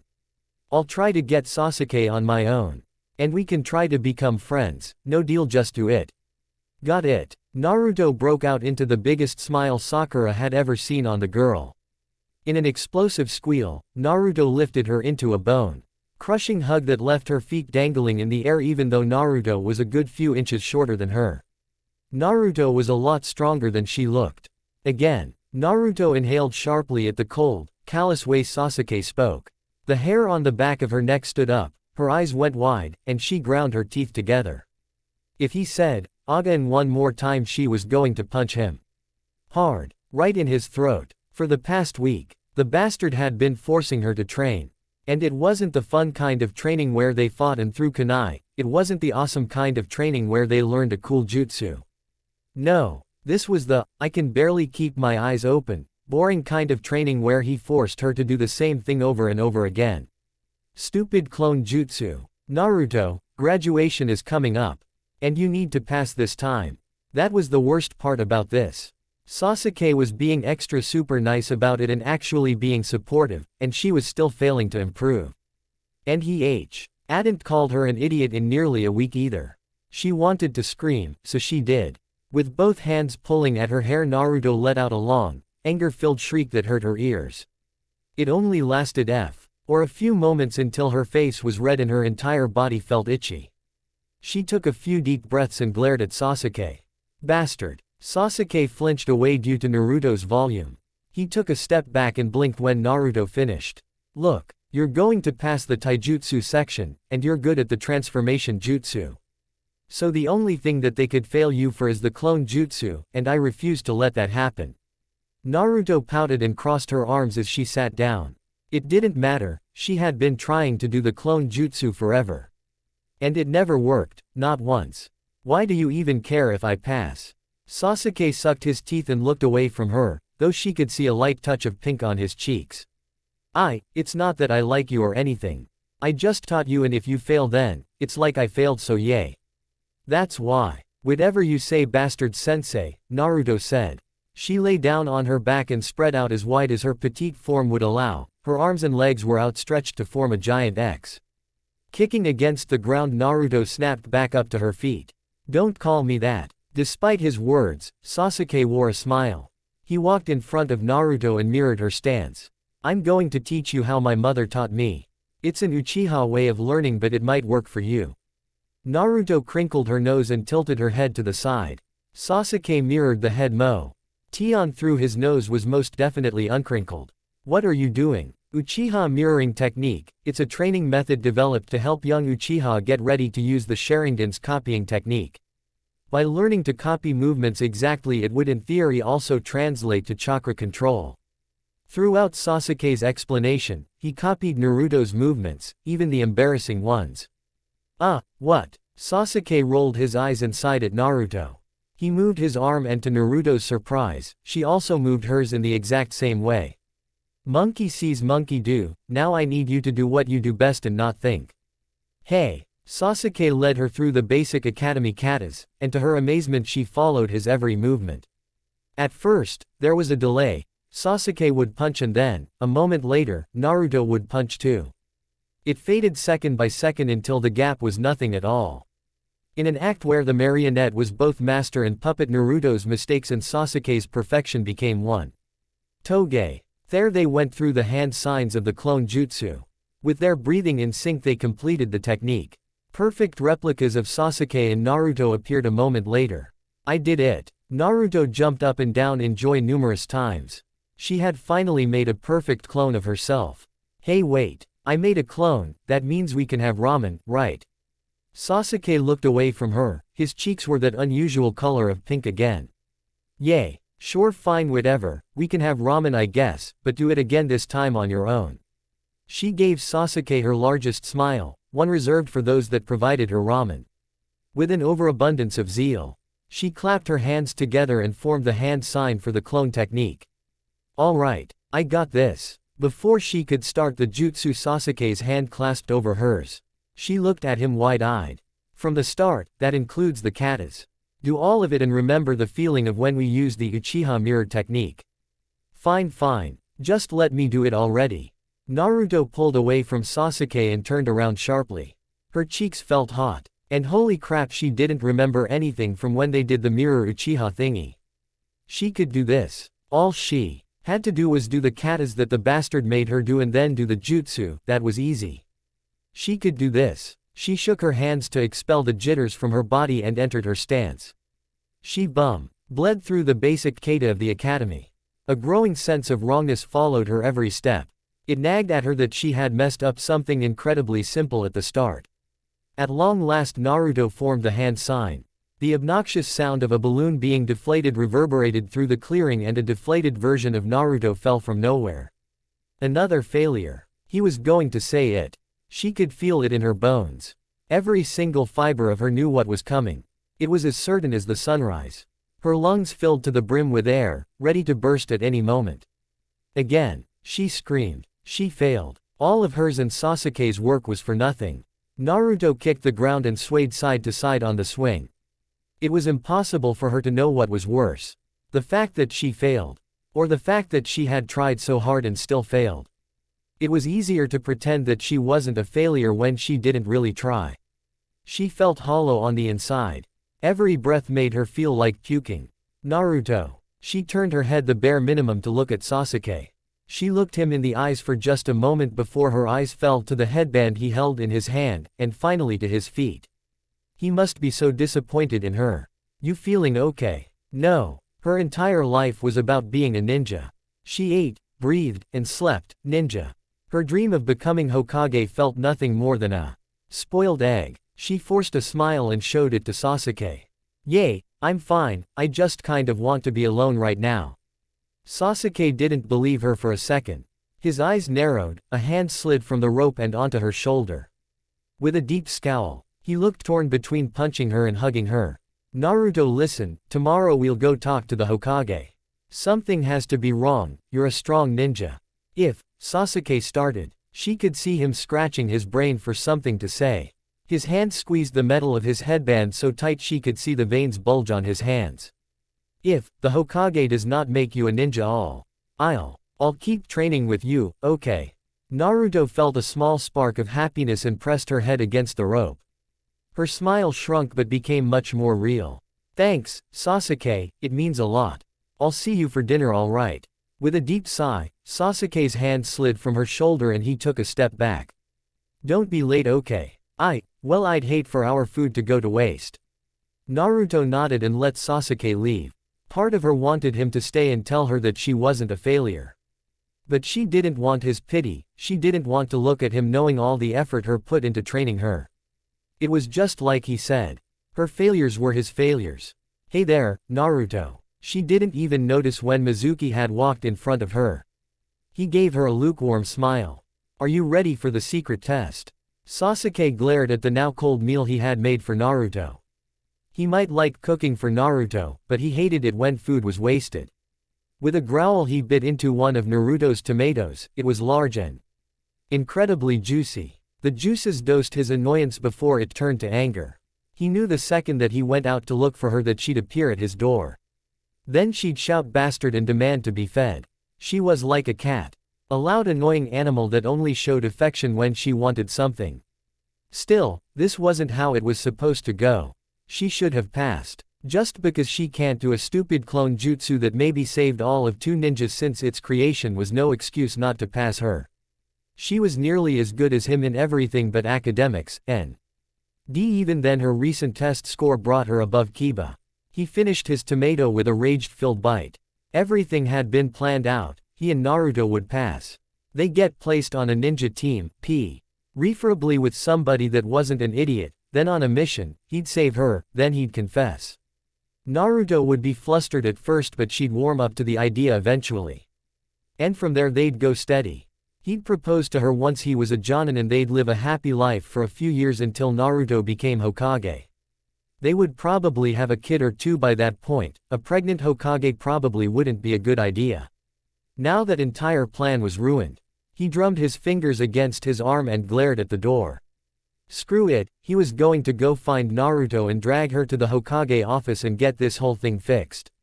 Naruto deserved to be a ninja. His finger was inches away from the when it slammed open. A wild-eyed ninja stood in the door frame, his face marred with sweat. You, Uchiha, have you seen Naruto anywhere? What happened? Sasuke asked. His stomach dropped and his entire body began to itch as she broke out into a cold sweat. Is Naruto alright? She stole the sacred scroll and disappeared. With that, the ninja bounded away. Naruto stole the sacred scroll. Naruto stole the sacred scroll. Those words ran through his mind over and over again and left little room for anything else. Then everything was silent, his yard, the night sky, his mind, everything. Then he erupted. Naruto, you idiot, how could you do something so stupid? He shouted, and leapt to the rooftops. Fury, concern, anger, annoyance, and sadness swelled inside of him, along with the overwhelming need to find Naruto before anything else bad happened. Frenzied by his emotions, Sasuke didn't even know where he was looking before he arrived back at the academy. The swing set was empty. The bottom of his balled fist slammed into the wall on its own volition. Damn it, she wouldn't be here. Sasuke ran a hand through his greasy hair and pulled at it hard enough to feel pain. It should have calmed him, allowed him to think straight. Instead, it only aggravated him further. You stupid girl. His legs knew the destination before his mind did. He had to find Naruto before they did. His eyes burned and his heart thrummed so fast he felt as though his veins might burst open at any moment. A tall tree provided him an excellent vantage point over all of Konoha. Sakura's home was near the commercial area. He could see nearly a dozen ninjas searching the area. Naruto wouldn't be there anyways. Damn it, Naruto, where are you? Sasuke growled and jumped down from the tree. He knew Naruto better than anybody else. He should be the one to find her. Maybe then they could find a way out of this. She loved Konoha. And even if she couldn't become a ninja, there was no way she would betray Konoha. Their training ground was empty aside from the squirrel that eyed him curiously. And the 2 kunai that Naruto had probably forgotten at some point. Numerous tracks littered the field in a clustered spider's web. He found Naruto's and his tracks amongst the cluster, since they always came and left together. Naruto hadn't been here today. The ramen stand was empty, save for the ramen chef and his daughter. There were 3 empty bowls in the sink and the man was washing a 4th, the dinner rush had ended recently. A dozen strands of hair lingered around the stools, not a single one was long enough or blonde enough to be Naruto's. Naruto wouldn't be so stupid as to come here after the stealing the scroll. But she'd probably try to have it as a last meal before she did something intentionally stupid. Her apartment door was open, a thin layer of dust covered everything that wasn't touched recently. The prints of various others were scattered in a frantic search of the room. All of the drawers were opened and empty. Naruto's mattress was tossed helplessly to the side and her bed frame was moved to the side. She had brought the last of her stuff to his house 2 weeks ago. There was nothing here, and Naruto wasn't the type to keep secrets. His search grew desperate, as he began to search for Naruto in places he'd never seen her before. He ran from one side of the village to the other again and again. There was no longer logic to his searches. He just had to find her. Maybe the Hokage knows something. Sasuke panted out. His legs burned and his body felt heavy. He had to find her. With renewed effort, he growled and commanded his body to move once more. The Hallways of the Hokage's building were congested with various ninja. There was an air of relief about them. Did they find Naruto? They seemed shocked to see him and a bit unnerved. They didn't matter. He burst into the crowded room where the Hokage sat half asleep in front of a crystal sphere. The Hokage looked up at him. The old man smiled warmly for a moment before his eyes went wide. Has there been any word on Naruto? Is that what has you so worked up, Sasuke? Sarutobi gave him a small chuckle and stood up to greet one of his newest ninja. The old man seemed relieved more than anything. You don't need to worry about Naruto. She's had a bit of a stressful night. Where is she? Sasuke asked. He wouldn't allow himself to rest until he saw Naruto. He needed to find her. He studied every wrinkle on the old man's face. Decade upon decade of knowledge and leadership were etched into every line. He could trust the Hokage. She should be finishing up ramen with Iruka and heading home as we speak. Sasuke wanted to relax at the words, since he knew them to be truthful. The Hokage would have no reason to lie about any of this. He gave a quick bow and made his way to the door. Thank you, Lord Hokage. Hiruzen watched as Sasuke ran from his office. He felt conflicted at the concern that Sasuke had shown for his friend. On the one hand, it was warming that Sasuke felt such a strong concern over Naruto. But the extent of the concern reminded him of why the Uchiha were segregated, to begin with. He had allowed the two to live together, as it seemed nothing more than an arrangement of convenience and friendships. Which it was to Naruto when he talked to her about it. Sasuke appeared to think differently. Most of him wanted to believe that a strong bond between Naruto and Sasuke would be a truly wonderful thing. Especially if the reports of the Sharingan being able to control the Kyuubi were true. But there was a small part that feared what could happen should that bond deepen. He pushed down his hat and gave a soft chuckle. After all, who was he to interfere in the lives of his young ninja? Perhaps they would become something great. Or nothing at all. Lord Hokage. Kakashi spoke up from the gathered forces.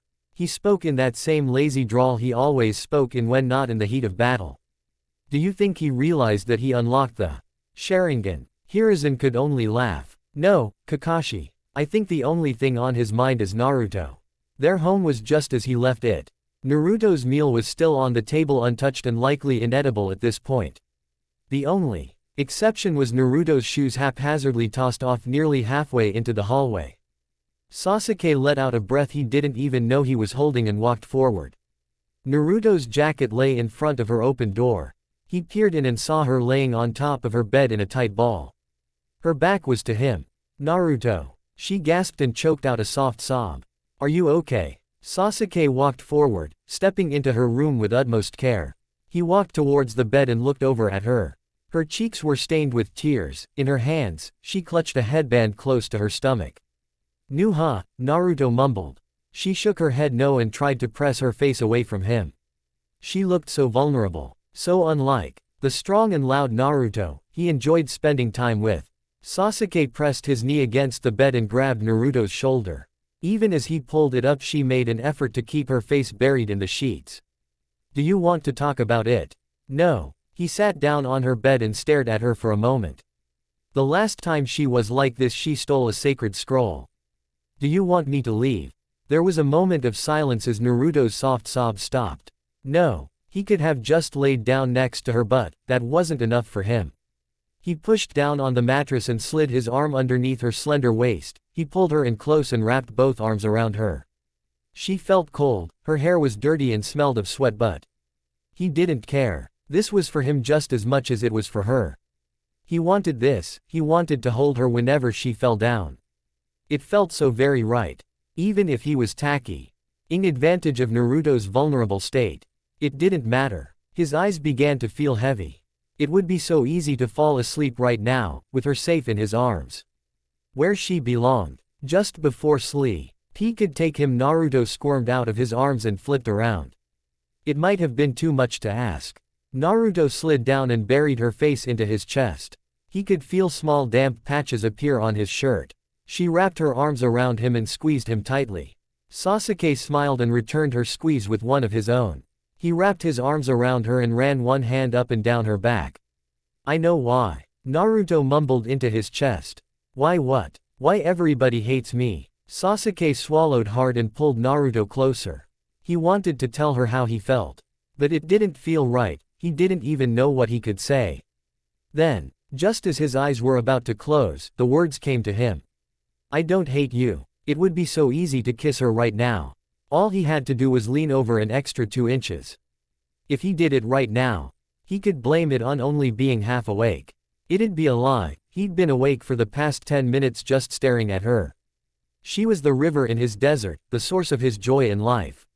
When Sakura had first pointed out to him that he cared for Naruto, he, naturally, thought she was just being stupid.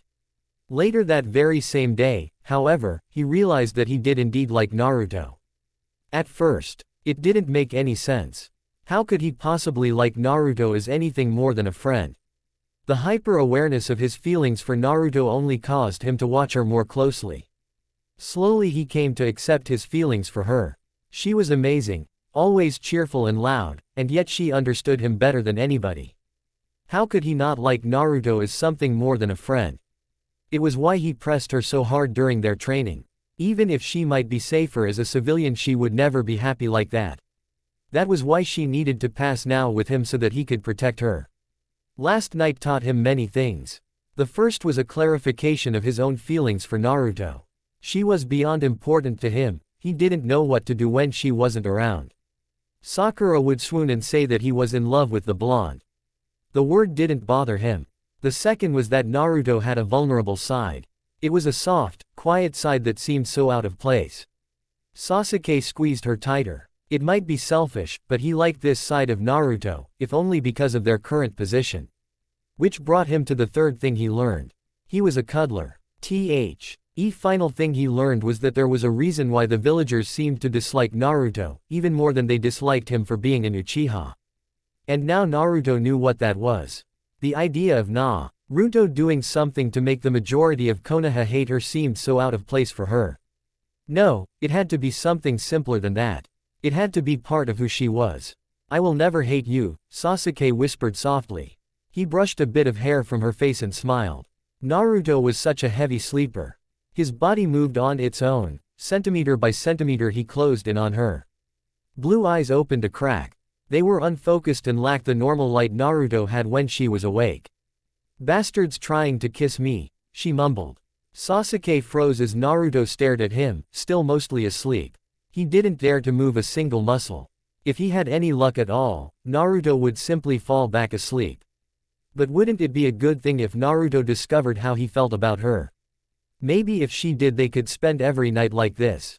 It'll cost you ramen, bastard, Naruto mumbled and closed the distance.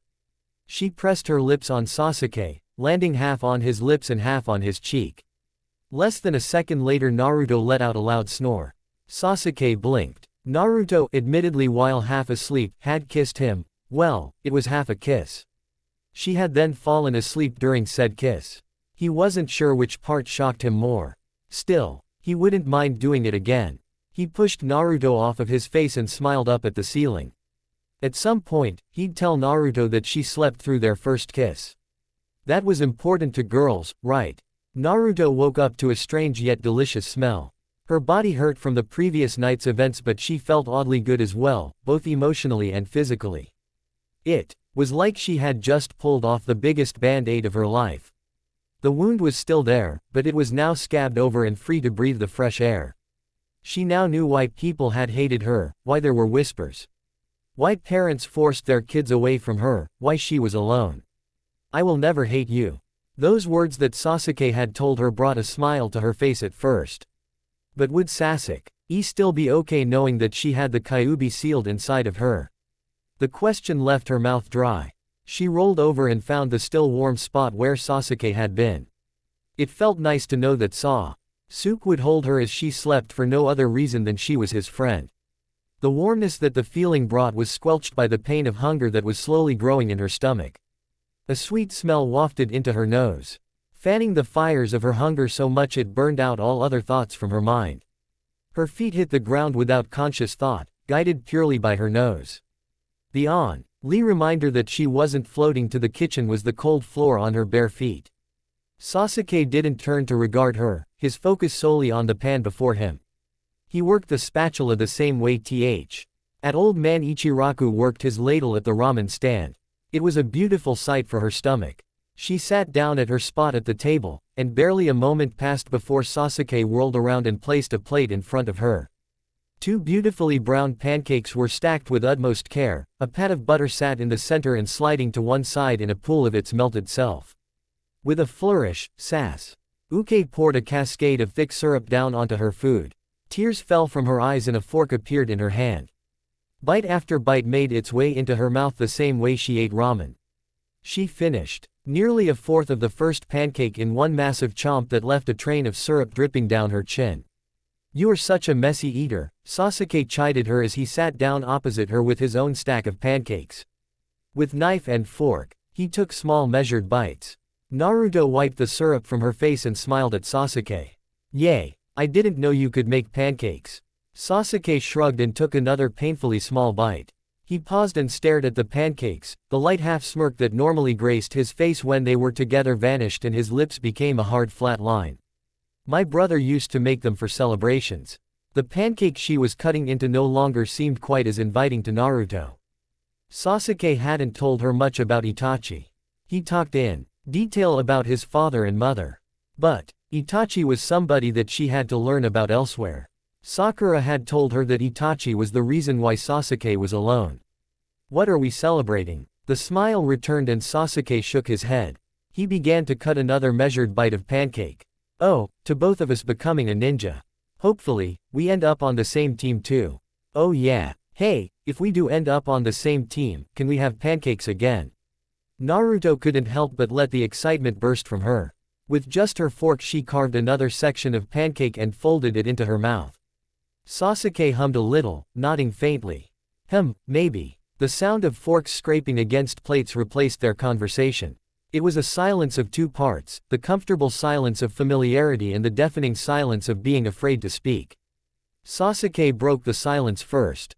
"So, what happened last night?" A chill went up to her spine and all thoughts of finishing the pancake vanished from her mind.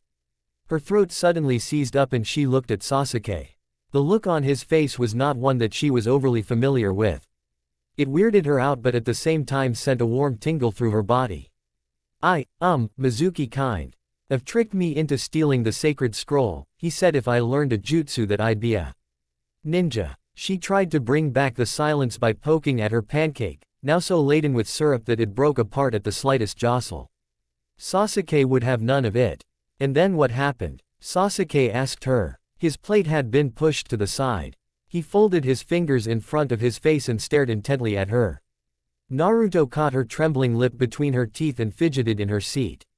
"Well, eventually Iruka-sensei showed up and then he and Mizuki fought and Iruka-sensei got hurt, and then I ran away. And then Iruka said something nice, so I fought Mizuki and I beat him and Iruka gave me his headband and so I'm a ninja now." Her words were a non-stop string of nonsense. She didn't know what to say to Sasuke. What she could and should say. She bit her lip again and stared at Sasuke. His gaze was withering, she could feel him slowly peeling away at her like he was trying to read her mind. She nearly jumped when Sasuke opened his mouth with a loud smack. His mouth hung open for a moment and he placed his hands flat on the table. "Why do the villagers hate you? I don't want to tell you." She tried to say the words loudly and proudly, to look Sasuke in the eyes and close the subject herein. Now, instead, the words came out as a little more than a whisper and she failed to look Sasuke in the eyes. Sasuke's chair scraped against the ground. A moment later Naruto found herself staring at his feet. She felt him squeeze her shoulder lightly. "Do you trust me?" Naruto gasped and looked up at him. There was that look again.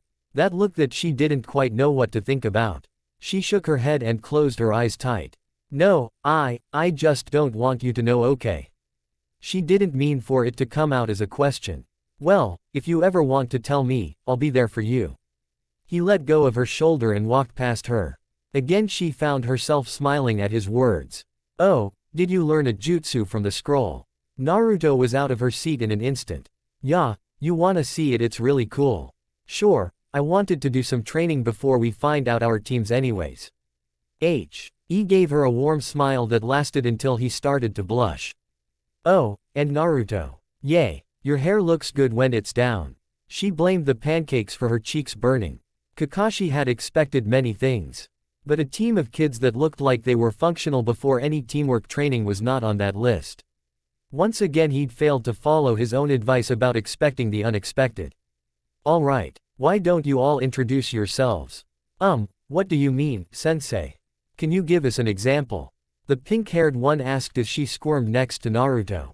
Her name was Sakura, and the only reason he remembered it was because she was remarkably bland compared to her teammates. He gave them a deep sigh. He had expected them to be idiots, after all. Especially the other girl. My name is Kakashi Hatake, I like many things. What I dislike, well I dislike many things. My hobby, well I have a lot of hobbies. And my dream for the future? Well, I have no idea. They all looked at him like he was an idiot. He had to fight back a yawn and an urge to pull out his book and start reading. He pointed a finger at Naruto, Minato's daughter. Alright, blondie with the goofy smile, your turn. Naruto smiled at him and adjusted her headband. Her long blonde hair was in a ponytail that reminded him ever so much of how Kushina wore hers when on duty. The name's Naruto Uzumaki. Why likes are gardening and Sasuke's cooking.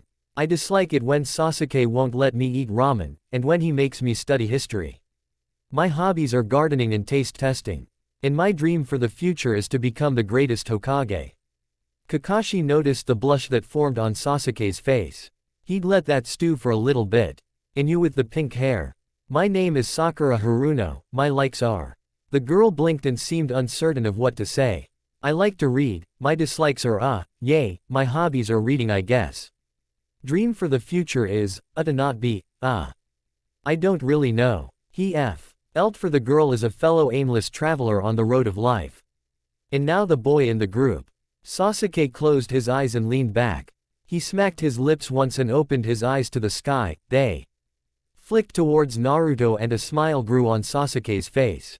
I'm Sasuke Uchiha, I like to train, garden, grow vegetables and, well, my dislikes are being alone, people not telling the whole truth, just part of it. My hobbies. Apparently cooking. And my dream for the future is to have a family and be strong enough to keep it safe. Kakashi felt his jaw go slack. That wasn't what he was expecting at all. Omake. Fugaku. Fugaku felt his entire body flinch at the sheer volume of Kushina's voice, to say nothing of the way her sound ground his bones. He glared down at his son as he hugged the woman's spawn in his arms. This was all his fault. Why couldn't he fall for a less troublesome family? Or just go crazy like his brother? Much less of a headache. Did you see? Kushina bounded up next to him, bouncing around with endless energy as per usual. How on earth could a dead person be so lively? Yes, I see your spawn has successfully seduced my son. Fugaku knew when to admit defeat. Kushina snorted at him. PFF'd. No, I knew that was going to happen. But your son, he unlocked his Sharingan. Now he can shoot lasers out of his eyes, right? Fugaku blinked twice and turned to low. Okay at the short red-haired woman that bounced from foot to foot. It was like she was permanently supercharged with coffee. The Sharingan does not shoot lasers, where on earth did you hear that? Sheena tilted her head to the side so that the length of her red hair fell parallel to her body. Are you sure? Yep. No lasers.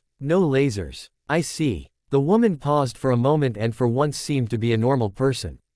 It did not last long. She darted away with speed that would make her husband proud. Makoto, you lied to me. He heard his dear wife scream and giggle much the same way she did at the start of their marriage, and their every night was filled with passion. When are those two going to get married already? His body moved on its own. Naruto was going to die. It was simply something that he could not allow. No matter the price. He would do anything to prevent that from happening. She needed to live. A torrent of pain erupted as he felt that masked ninja's needles slide into his back with remarkable ease. The pain vanished as suddenly as it came, and his body felt numb and weak. He could barely muster the strength to keep from falling onto Naruto. Sasuke, he heard her whisper. Her blue eyes were wide and as beautiful as ever. Such a shame his last sight wouldn't be of her smiling at him. Why did you? Because, loser. He smiled at his one last barb. His legs felt numb and his arm trembled. Blackness began to cloud in around his vision. I love you. He spent what remained of his strength saying those words. He fell before could see Naruto's reaction. Knowing her, she probably didn't know what to think. Much to Sasuke's surprise, he actually woke up. He had expected dying to be much more painful and that having a near-death experience would suck almost as much. And yet his entire body felt fine. Until he made the mistake of trying to move. An ache seared through him, a very clear reminder that he was indeed alive. Bastard. He heard Naruto mumble from nearby. With a grunt, he fought through the pain to prop himself on his elbows. He saw Naruto sitting on her knees next to his bed, the very same bed that Kakashi had been recovering in days ago. She looked fine despite the multiple rips and holes in her jacket. Her hair was down, and he wanted to reach out and just touch her. Did we win? Sasuke asked instead. His voice sounded scratchy and his throat burned as he spoke. As soon as the words left his mouth, Sasuke knew that they were stupid. They wouldn't be alive if they had lost. Naruto nodded and gave him a sad smile. Yay, we did. Why didn't she look happy about it? Did somebody die? What happened? Naruto trailed off. Her eyes fell to her hands that were playing with his bed sheet. Kakashi or Sakura can tell you that stuff. I don't really want to talk about it. Besides, I have a question for you. A pit formed in Sasuke's stomach. He didn't like the sound of those words at all. What is it? Naruto was silent. Her eyes closed tight and her lips forming a long hard line. She rocked from side to side as her face twisted through frowns and smiles. When she spoke it was little more than a whisper. Did you mean it? Sasuke smiled and fell down onto his back. It was almost going to plan. He had saved Naruto's life and confessed to her, and now they'd enter a relationship. He didn't want to be alone ever again. But that didn't mean he couldn't tease Naruto a bit. Mean what? When you said you loved me, bastard. Naruto shouted and slammed her hands down onto his bed. I love you. Sasuke stared up at the ceiling waiting for Naruto's brain to process the information. He heard Naruto scramble across the floor so that she could look him in the eyes. She wasn't smiling, instead, she wore a sour frown. It was the same frown she wore when she was asked a question that confused her. Okay, Naruto said in a flat tone. Her voice was reserved but shaky like she was holding back. But how? Sasuke raised an eyebrow at that. This was not going how he had envisioned it. Where was his kiss? Where was the return of his love? Surely Naruto loved him too, right? She dreamed of kissing him. He knew she did. What do you mean? I mean like do you love me, or do you capital L love me? Like sister love, or village love, or the way I love ramen, or the way you love tomatoes, or like the way the old man loves the village. Naruto spat out in rapid succession. Sasuke turned his head to get a better look at Naruto. Her ears were red and she had the slightest blush on her cheeks as she glared daggers at him. She probably hated him for making this complicated. I love you, Sasuke repeated.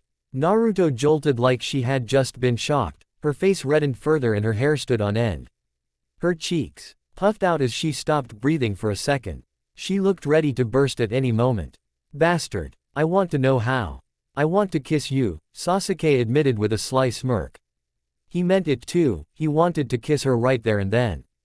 Just a light kiss on her chapped lips. He could already feel the soft prickles of her dried skin.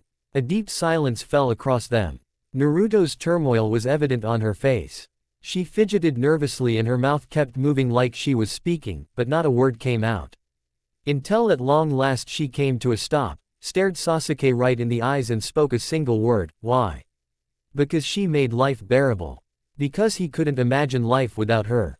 Because she was cute. Because she was strong. Because out of all the girls in the village, she was the that meant something. There were so many reasons why. But only one mattered. Because I do. They stared at each other for a moment but not with the love-filled gaze that was so prolific in movies and books. It was a peculiar look that was filled with disbelief. Naruto stood up and walked out the door. She slid the door open, neither too hard nor too softly, and walked down the stairs. Sasuke stared up at the ceiling, drowning in his bleeding ego. That entire conversation didn't make any sense to him.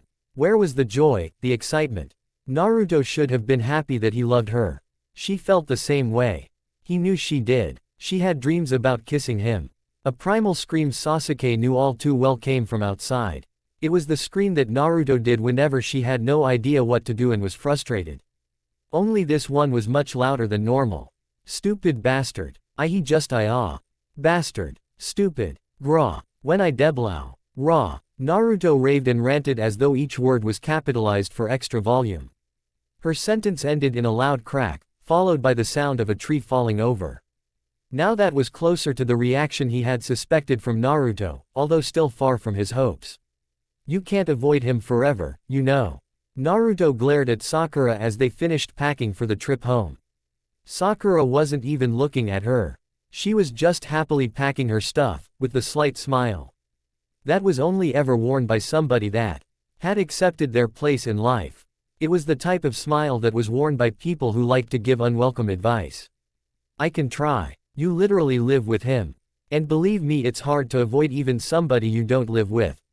Sakura pointed a scroll at Naruto as though the parchment would help make her point. I can move back into my apartment, Nar.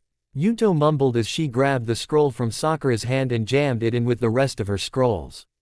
Even if you do that, which would be stupid for so many reasons, you're still on a team with Sasuke. You're going to see him like every day. Sakura gave a small grunt as she put her pack on and stood in one motion. Naruto followed Sakura's lead and strapped her own backpack on tight. Bastard just had to make things complicated. Her life had been set. She had a good reliable friend, a home that actually felt like a home, and something close to family where Sasuke was her. Sasuke was. Bastard. Thinking about Sasuke, Sakura asked as they walked down the main street towards the village. They were to meet up with Sasuke and Kakashi there, mostly at Naruto's urging. Will you just admit that you feel the same way about him? I do not. Naruto stomped her feet as she stormed past Sakura, defiantly marching forward. There's no way me and Sasuke are in love. Akira looked at her like Naruto was full of shit. Well then how do you feel about him? Naruto came to a sudden stop which made Sakura bump into her shoulder. That was what she wanted to know. It was so annoying. Every time she saw Sasuke now, she wanted to scream as loud as she could, and keep going for as long as she could. She wanted to punch him.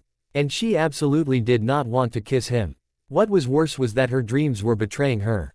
When she slept, Sasuke was always there, and he was always too close. And a few times she'd kissed him.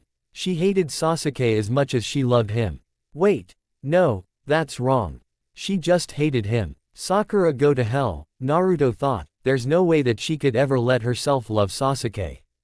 He deserved better. He's a bastard, Naruto finally answered, looking at Sakura and sticking her tongue out. And that's all he'll ever be. Sakura blinked at Naruto and continued past her. That's just Naruto for, I love you. Shouldn't you be happy about me rejecting Sasuke? Don't you still have a crush on him? Sakura just shrugged. I know when I lost. Besides, watching you two is just exhausting. I want a nice simple relationship, That's why I'm going to accept the first normal guy to ask me out on a date. That doesn't make any sense. Sakura sighed as she looked at her two idiotic teammates. Naruto was as far away from Sasuke as she could possibly be, and Sasuke was acting like the Sasuke from before he adopted a random stray. He had this annoying scowl on his face that she used to think was cute. He was actually just brooding because his crush rejected him. The last thing she needed was two grumpy-ass teammates making every mission overly tense. She reached out and touched his shoulder. It was funny how months ago she would have been too nervous to even think about touching him. Now she was half tempted to punch him. Can I offer you some advice? Sasuke's eyes flickered to her, then to her hand, and he let out a low, dangerous growl before he shook her off. What advice could you possibly give me? Yes, what could I possibly know about getting rejected by my crush? It scared her how she sounded like Kakashi as she spoke those words. She gave Sasuke a long blink and a longer sigh that left her eyes half opened. It's not the same, Sasuke muttered as he looked away from Sakura. He looked back briefly to steal another glance at Naruto. Sakura wondered if it was natural to want to punch her teammates on an hourly basis. It was probably just a her thing. Once Sasuke is in love with Naruto. Depression, had ended, she became very aware that she was a rather violent and angry person. She also became aware of how stupid literally everybody else was. Especially Sasuke and Naruto. Sure, Sasuke had book smarts. And Naruto had Sasuke. But they were just so very, very stupid. Look, Sasuke. Sakura felt like she needed a nap. A nice long nap far away from Naruto and Sasuke. Unfortunately, bridges aren't known as good sleeping spots, and for good reason. Naruto is an idiot with a capital I. She never makes the right choices and tends to just go in a straight line no matter what's in front of her. She had Sasuke's attention now. He stared at her, waiting for her to continue. Look, if you give Naruto a choice, she's going to choose the wrong one every time. But if you don't give her a choice, she's going to kick and scream for a little bit before she's okay with it. Sakura shrugged and slowed her step to distance herself from Sasuke, content to watch the fruits of her labor. Why was she stuck playing matchmaker for her teammates? It was so troublesome. In her attempts to avoid Sasuke, Naruto stayed close to the edge of the bridge and towards the back of the group, so that Kakashi was in between them. Not that she thought her sensei would have done anything to help, his only purpose was to act as a mobile barrier between him and her. Loser. Sasuke's arm slammed against one of the large support pillars of Tezuna's bridge. It acted as a one-bar prison cell that prevented her from moving in any direction. How did he get so close so fast? He had just been walking in front of Kakashi a second ago. She tried to shout at him. But the moment she looked at him, the words died in her mouth. His face was twisted into a deep scowl, his eyes were hardened steel that glared daggers at her. Naruto felt the pillar against her back as she pressed into it to keep from falling down. With a sharp laugh, Sasuke smirked at her, his eyes softening. She preferred the scowl. If he was angry at her, she could handle that. People were angry at her for one thing or another all the time. But this was altogether foreign to her. He began to lean in. Oh God, was he going to kiss her? He was. Why couldn't her legs move? This was too much and too fast. They hadn't even gone on a date yet. Not that she wanted to wait, didn't they? Already go on a ton of dates to Ichiraku's. Oh God, what if Sasuke had thought they were dating this whole time? Sure, she'd said that her ideal place for a date was Ichiraku's, but she'd at least like a little bit of notice. A metallic clink and a pressure on her head caused Naruto to open her, wasn't even aware she had closed them. Sasuke was close, covering her entire field of vision as he pressed their foreheads together. He breathed through his nose and she felt his hot breath on her lips. Her cheeks felt like they were on fire. I'm going to make this very, very clear, Naruto. Sasuke spoke each word like it was a breath. Just barely loud enough to be heard over the calm sea below them. Yet to Naruto each word was a tidal wave in of itself. I love you. I don't expect you to love me right now, but one day so. Anya will realize that you feel the same way. She felt like she was floating. Her entire body had vanished in the mist and all she could feel was her heart beating so fast it could burst at any moment. All that she could focus on was Sasuke, his every word echoing in a thunderous chorus. Just as certain as you will one day be the Hokage, Naruto. She could hear the resolve in his heart as he spoke those words. Whatever Sasuke would say next would be his ultimate goal. An inescapable reality that he would strive towards with every fiber of his being. So will you be my wife? Sasuke pulled Ed away from her then and walked away with a smug swagger in his step. His words were a chain that bound her to the inescapable fate he had envisioned. Without Sasuke there, Naruto fell to her knees. Her body painfully numb as she felt the cold ocean fog on her burning skin for what felt like the first time. She took short, sharp breaths while her brain attempted to make sense of the emotional backlog Sasuke had just given her. Why did she feel so happy? Hey, loser, want to go on a date? Sasuke took an extra step closer to Naruto, pressing into her personal space just enough to put her on edge. He wasn't pushy or anything. Simply persistent. Huh, what? No way. Naruto stammered, blood rushed to her cheeks. She took a step away from him, bottom lip caught between her teeth. Why was the bastard doing this to her? He should have gotten the hint when she tried to move out. It was a failed attempt, really. She'd only lasted 2 days before she showed back up at the bastard's house demanding to be fed. Cooking was hard, and Sasuke was so good at it. And all of the stuff to make stuff was in his kitchen, even her ramen cups. Also her garden, she'd probably miss that than the bastard's cooking.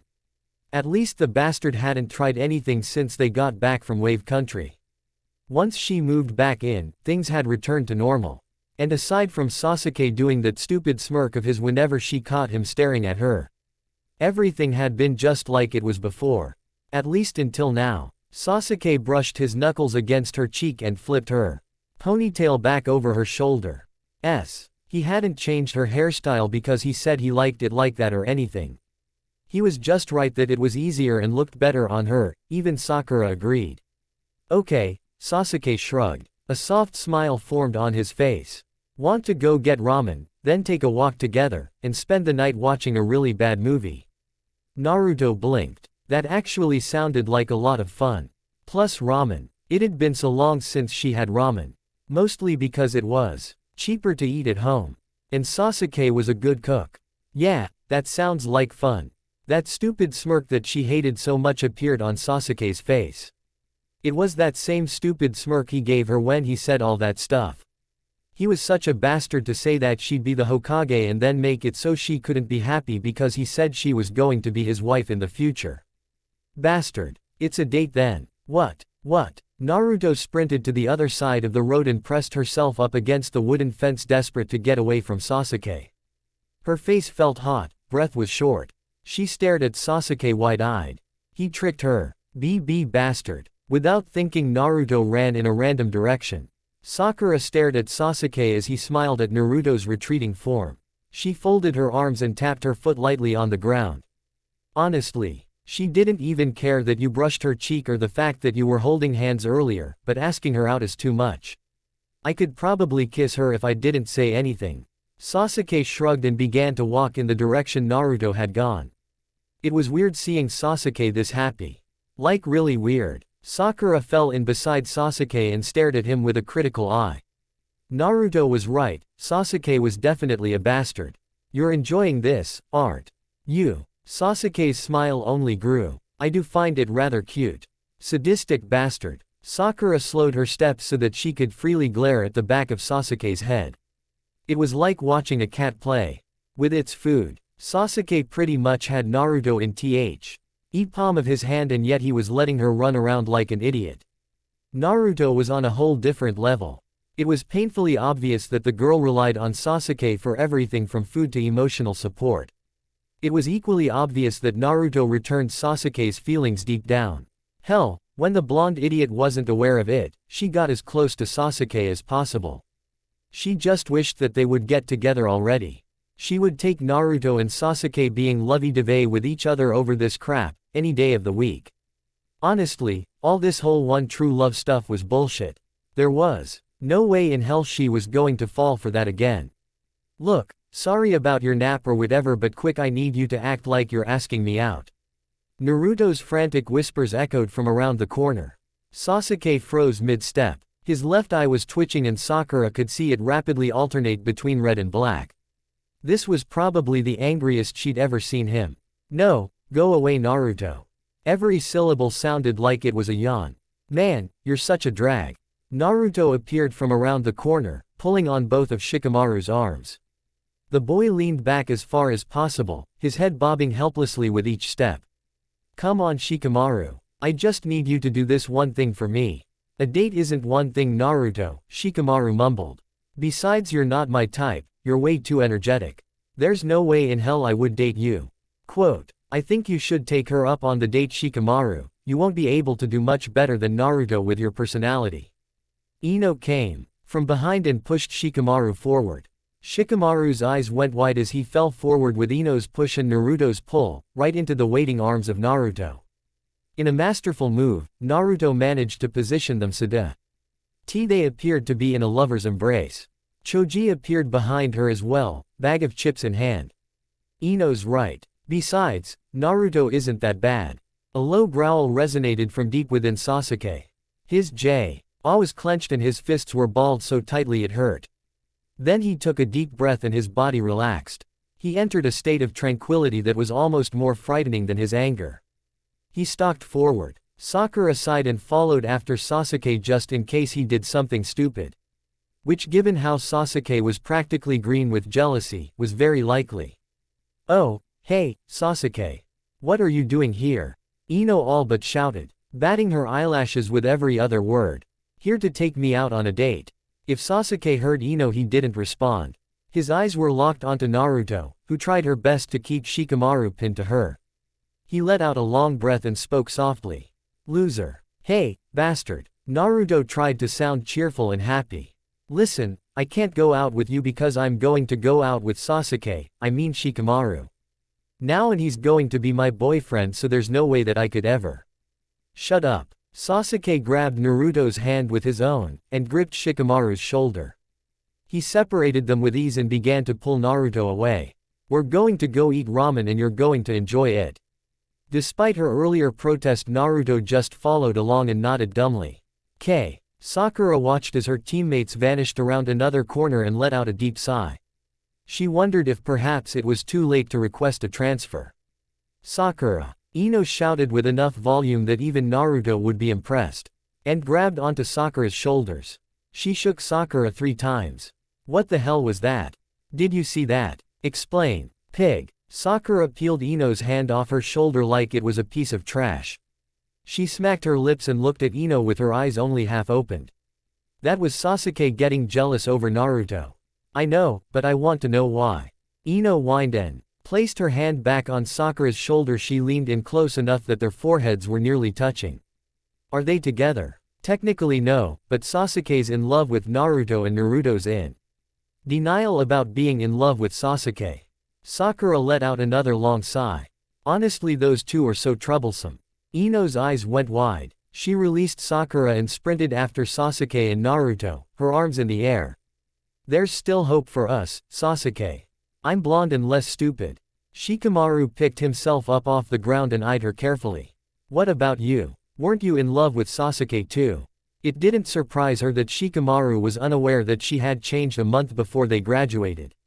If he wasn't asleep at the back of the class, he was staring out of the window. Sakura gave him a fatigued smile and a slight shrug. I haven't been in love with Sasuke in a while. Right now I'm looking for an average ninja to have an average life with." There was the slightest hint of mething in Shikamaru's eyes and his mouth twitched upward slightly. "Well, you want to go have barbecue with us?" Sakura narrowed her eyes at Shikamaru. He wasn't much to look at, neither too ugly nor too pretty. He came from a good clan. Was a decent ninja. He'd do just fine. She nodded and walked at Shikamaru's side. "I expect you to make Chunin before we settle down." Troublesome woman, already making demands. Sasuke felt fantastic. Better than ever actually. He could feel raw power coursing through him. It radiated outwards from a spot on his neck, right where that strange ninja bit him. But none of that mattered right now. Naruto was in his arms, still blissfully asleep. She was the true reason for why he felt so good right now, of that he had no doubt. Not content enough to fully wake up, Sasuke pulled Naruto closer. It brought him no small amount of joy as she squeezed him back. Everything was so perfect even. If only Sakura would stop screaming. Couldn't she just go get murdered somewhere else? "After I'm done with you, Pinky, I think I'll take my time with your pretty blonde friend before we kill her too." A rough voice scraped against a sadistic cackle. Blonde. Naruto was blonde. Naruto was pretty as well, and he was fairly certain that Naruto and Sakura were friends. Sasuke's eyes opened wide. The first thing he saw was Naruto in his arms. She was bruised and her clothes were torn. Somebody had hurt Naruto. Somebody had hurt his Naruto. Somebody was going to pay. He stood in one fluid motion, his Sharingan blazing to life. They were in the forest of death still. Some of his classmates lay defeated nearby, Team 10 or something, they were allies. The team from Sound stood victorious with the stupid-looking one holding a bloodied Sakura in his hand. "Sakura." Sasuke took a small step forward. He could feel the power as it ebbed and flowed through his body. It demanded a target. Oh, they were all going to get it, but somebody was going to be first. Which one of these assholes did this? Sakura looked at the boy that held her and gave him a victorious smile. She pointed a lone finger at him and coughed out, "You're screwed now." It was over before it really started. Sasuke delivered a punch to the stomach which forced the boy off the ground, followed by a kick that barely missed Sakura's head that sent the boy flying into the tree behind his teammates. It was almost too easy. The fools moved so slow, he could see where they were going to move. It didn't matter when the girl joined in or even the bandaged bastard. In the end, they were nothing before such a rush of power. When the fight was all but finished, he had the stupid-looking one's throat in his hands as he pinned him against a tree.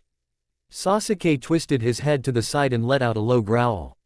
His face was dark and humorless. "So you thought you were going to touch my Naruto?" "No." The boy struggled against his grip, clawing at Sasuke's arm with feeble swipes. "She's not my type, one swear." Sasuke narrowed his eyes at the bastard and leaned in close. It was taking all of his willpower to not crush the boy's throat. "Then, which blonde friend of Sakura's were you talking about?" "The hot one." He struggled to gasp out and point in the vague direction of Ino. Sasuke was vaguely aware that Ino was shouting, "I'm so out of your league." The comment infuriated Sasuke. Was Naruto not good enough for this punk? He slammed the idiot back against the tree with renewed force and let out a growl. "And what exactly is wrong with Naruto, huh? She not pretty enough for you? She's too loud and stupid." The words were closer to a cough than anything else. Sasuke blinked and stared at the boy. He had a good point. A very good point. Only he had the patience to be with a loud idiot like Naruto. He let the boy drop. Fair enough. As if by magic, Naruto chose that moment to wake up. She looked around the clearing, confused, before she let out a long yawn that exposed just the slightest bit of her slender waist. She was so breathtaking. His enchantress beneath satin silks. His muse, his purpose, his idealization of beauty. In that moment she became a woman in Sasuke's eyes. She had gone from cute to beautiful. Not that the way she yawned wasn't as cute as before. "Bastard," Naruto asked him in confusion. She rubbed her eye that was thick with sleep. "What happened?" Sasuke couldn't take it anymore. He stalked forward, deaf to the voices of the others. All that he could see was Naruto. He reached down and pulled Naruto up. And he kissed her. It was a different kiss. From the one Naruto had given in her sleep. This one was taken. It was rougher. For a second Naruto kissed back. Then she became aware of where they were and what was happening, and began to flail her arms in protest.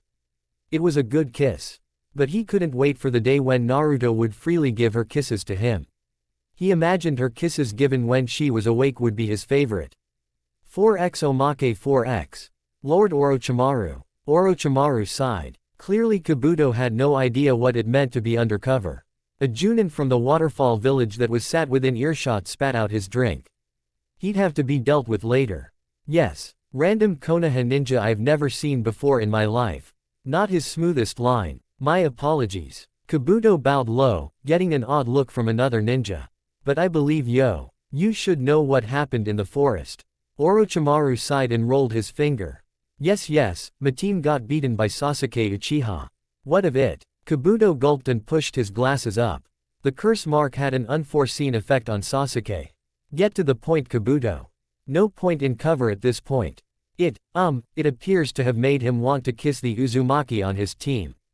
Orochimaru blinked in confusion. Explain. Well, it's just. Instead of going on a rampage and killing your team, he decided to kiss his teammate. A lot. That was certainly unexpected. Oh well, surely it wouldn't affect any plans. 4x Omake 2 4x. Shukaku sat in his seal lazily making another sand castle out of his own sand. He had seen a human do something similar once by pretending their belly was a face and making it talk. It was basically the same thing. Only he made sand castles instead of faces. He could probably make faces too. Suck it, humans. Shukaku. A roar that sounded like distant thunder echoed throughout his seal. Oh, goody, a visitor. Shukaku spun around to look at the large bars that represented his seal. An orange dot appeared in the distance of the darkness. Oh, it was him. The roar grew in volume as the creature grew as well. Kurama slammed into his seal with enough force to topple a mountain, or at the very least ruin his sand castle. The seal didn't budge. Shukaku. What do you want, fuzz butt? Shukaku spat out a ball of sand and hit Kurama in the face. The fox looked panicked, like the worst thing ever had just happened. Though not a lot could be worse than being sealed forever. I need you to make your container fall in love with my container and then kill her boyfriend. Kurama wiped off the sand spit without batting an eye and had a large open-mouthed smile. Why? Questions like, how are you here? And why aren't you sealed didn't seem too terribly important. It was probably some weird bija shit he never really learned. Like the whole be made of actual chakra thing. He liked being made out of sand. Kurama's smile vanished and by some magic, he reached through the seal and pulled Shukaku closed to it. Because he's an Uchiha. A what? Kurama roared in frustration and ran away in some other direction. Shukaku sat back down and began to build his sandcastle again. He felt pathetic. It wasn't a feeling Sasuke enjoyed, but it one he was beginning to grow accustomed to. The first time had been when Kakashi had sealed his curse mark and he'd been unable to apologize to Naruto for his actions. He knew that she didn't want him now, but that she would in the future. His actions under the curse mark's influence were still his and he did desire them, but Naruto didn't, and they could be hazardous in the long run. When they had met briefly, before Kakashi took him away for training, she had eyed him like a frightened cat. The second was when he was unable to defeat the monster that was Gaara. It wasn't that Naruto was stronger than him, it was that he had failed to protect her. Or even to fight alongside her. To stand by her side where he belonged. He needed to be able to protect her.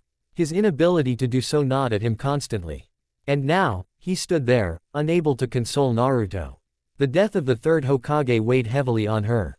While he felt the sting of loss as well, he had underestimated the depth of Naruto's bond with the old man. She was devastated. Naruto was sad and there was nothing he could do to make her feel better. Sasuke reached out and gave Naruto's shoulder a tight squeeze. She turned to look at him, ready to burst into tears at any moment. Her frown turned into a soft smile and her eyes looked towards the ground. Placing her hand atop his, she turned back towards the funeral. It seemed so fitting that the sky was heavy and laden with rain. Whoever said it was easy to fall asleep to the sound of rain was a liar. Sasuke stared up at the ceiling, well past the point where he would normally have fallen asleep. He would have loved to blame his lack of sleep on the obnoxiously loud raindrops that pelted his roof relentlessly. It was his own thoughts that kept him awake tonight. They raged in his mind like an ocean at storm. Guilt, regret, sorrow. Hatred crashed into one another in a maelstrom that was 1,000 times louder in his mind than the worst storm Konoha had ever faced. With an annoyed grunt, Sasuke shifted in his bed, pulling the covers with him. His blankets were now a tangled mess that only added to his annoyance. It would have been easy to sit up and correct them, but it would only wake him up even more.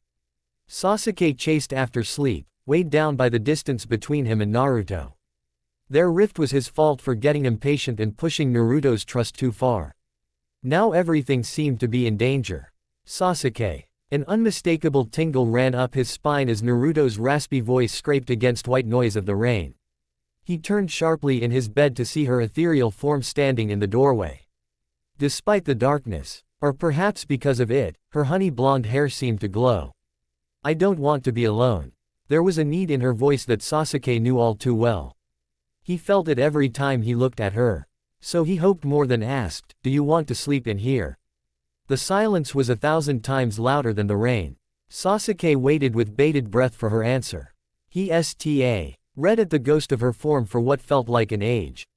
Without a word, she placed her knee onto his bed and paused for just a moment before she climbed in beside him. Sasuke was quick to write his over so that Naruto was included under their warmth. Sasuke stared at the back of Naruto's head a long time, not saying anything. He felt at peace knowing that there were mere inches between them. How he desperately wished that she was in his arms. Bastard. Naruto. Don't move. Her command was so absolute Sasuke didn't breathe. Even as Naruto scooted closer to him he didn't so much as blink. Inside the statue that was his body. His heart raced. What was she doing? Did she know what she was doing? Was she sleepwalking? Was she sleep flirting with him? Naruto squirmed so that her back was pressed against Sasuke's front. His view obstructed by the blonde hair he adored. She reached under her side and snaked his lower arm through to the other side. With her other arm, she forced him to hug her. There. Sasuke found himself smiling and he pulled Naruto in tighter for a moment before he loosened his grasp. He took a deep breath filled with the scent of Naruto's hair.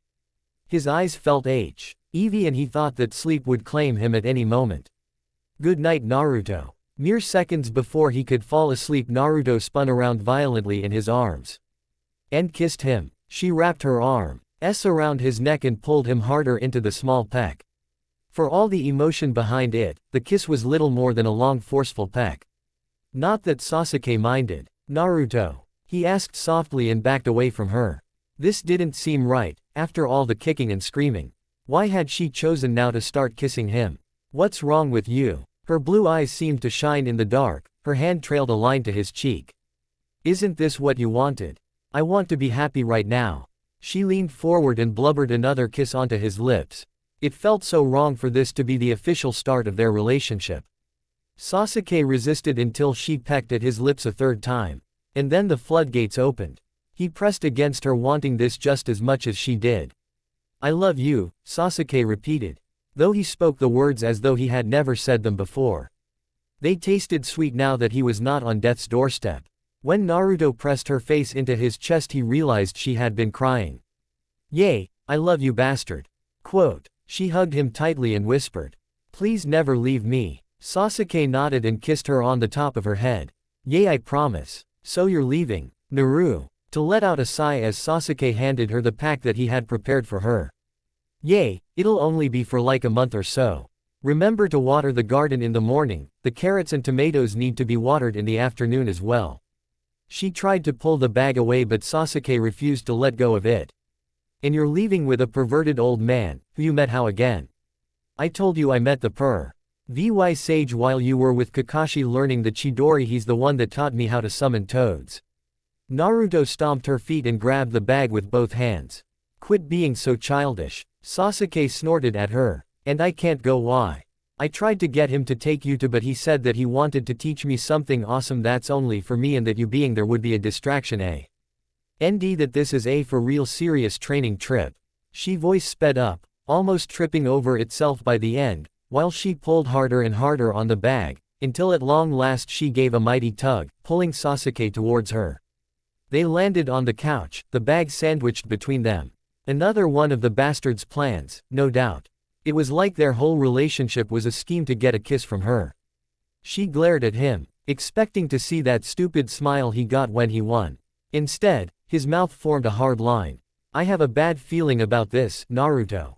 All she could do was roll her eyes. In a way, it was flattering how much she meant to Sasuke. But it was also scary. Scarier still was how much he meant to her. It took the death of one of her most important people for her to realize that. Still, he was being a bit of a dweeb right now. She leaned up and gave him a kiss, if for no other reason than to shut him up for a second. Pervy Sage is like a super strong ninja, and we're going to go find the next Hokage. What could go wrong? Is it true that Itachi is after Naruto? The words thundered in Sasuke's mind, blinding him to everything but his one goal, protecting Naruto. It was more than a desire to him, it was a need. She was irreplaceable, and he would not let anyone take her away from him. Itachi is after Naruto. He would not allow his brother to take his family away from him again. This was a fundamental truth in Sasuke's mind, in his very being. It was who he was. He bolted up the stairs, swearing at the woman that had given him the wrong directions just moments ago. A second could be all that separated Naruto from life and death. And that woman had wasted minutes of his time. Sasuke slammed into the corner, unwilling to slow even the slightest in his pursuit of Naruto. He took the stairs two at a time. He heard Naruto yelp and his blood turned to fire, demanding action. Itachi. His brother stood in the hallway with the same bored expression he'd worn that night. For a moment, Sasuke remembered that night clearly, how his brother had taken everything from him. And threatened to do so now.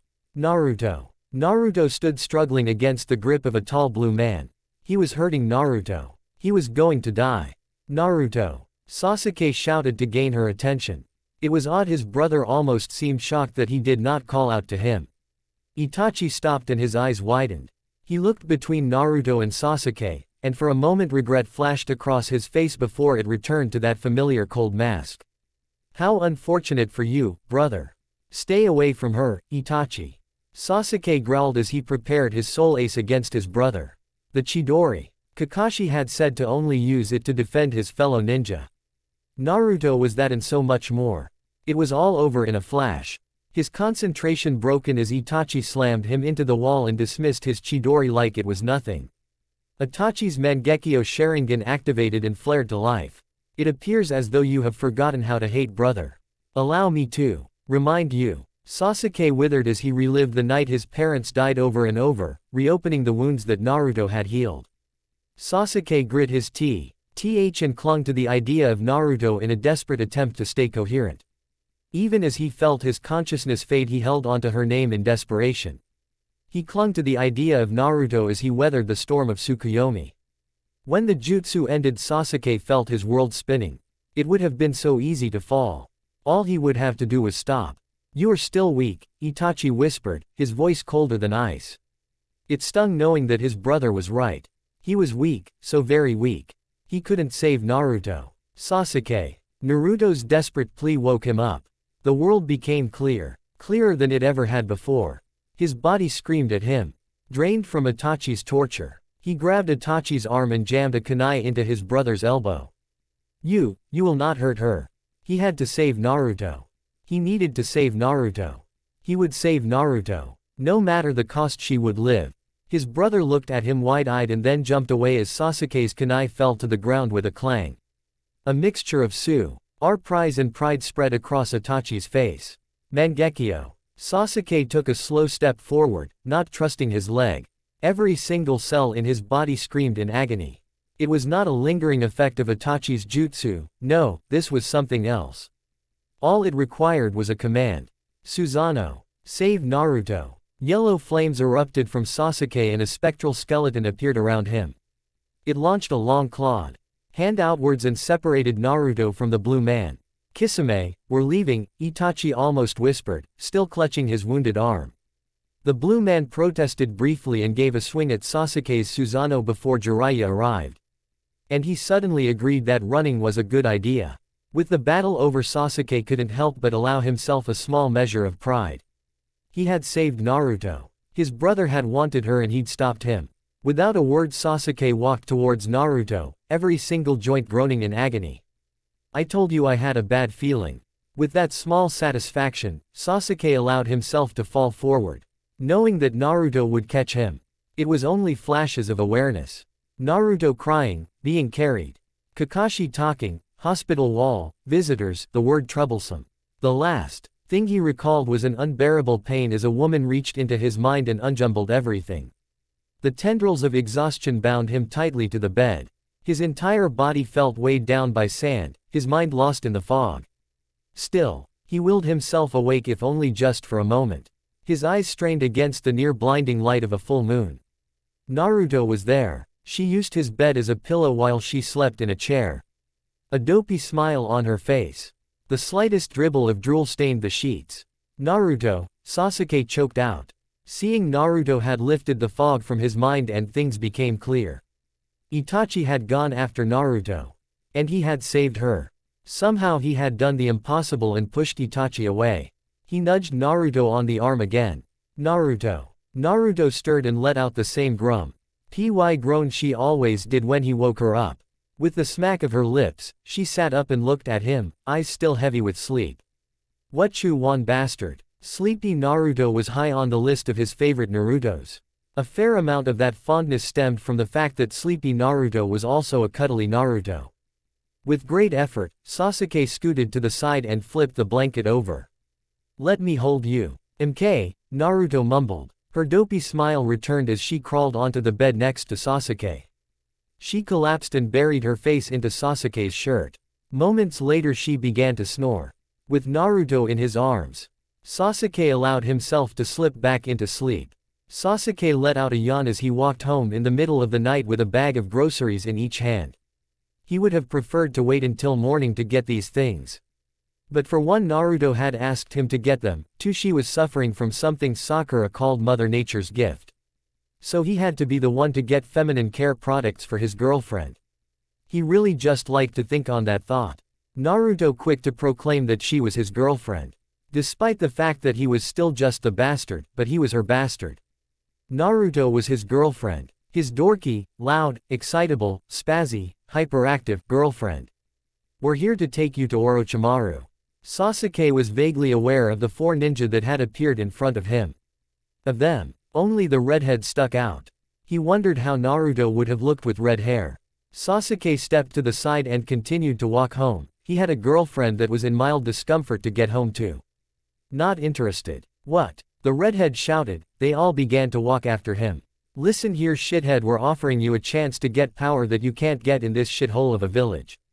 Don't care. Now quit following me. Sasuke continued to walk down his path, unnerved by the temptations of Orochimaru. When he felt the 4 of them continue to follow him, he let out a deep sigh. If I leave the village, Naruto would be upset with me, and I'd also be away from Naruto, so I'm not going to leave the village to join Orochimaru. But don't you need to get stronger than Itachi? One of the males said. Orochimaru can do that, you know, he can make you strong enough to beat Itachi. I already beat Itachi. Sasuke shrugged, sure he had been knocked out in edict. I only ran because Jiraiya was nearby, but it was still his victory. Naruto was still here with him.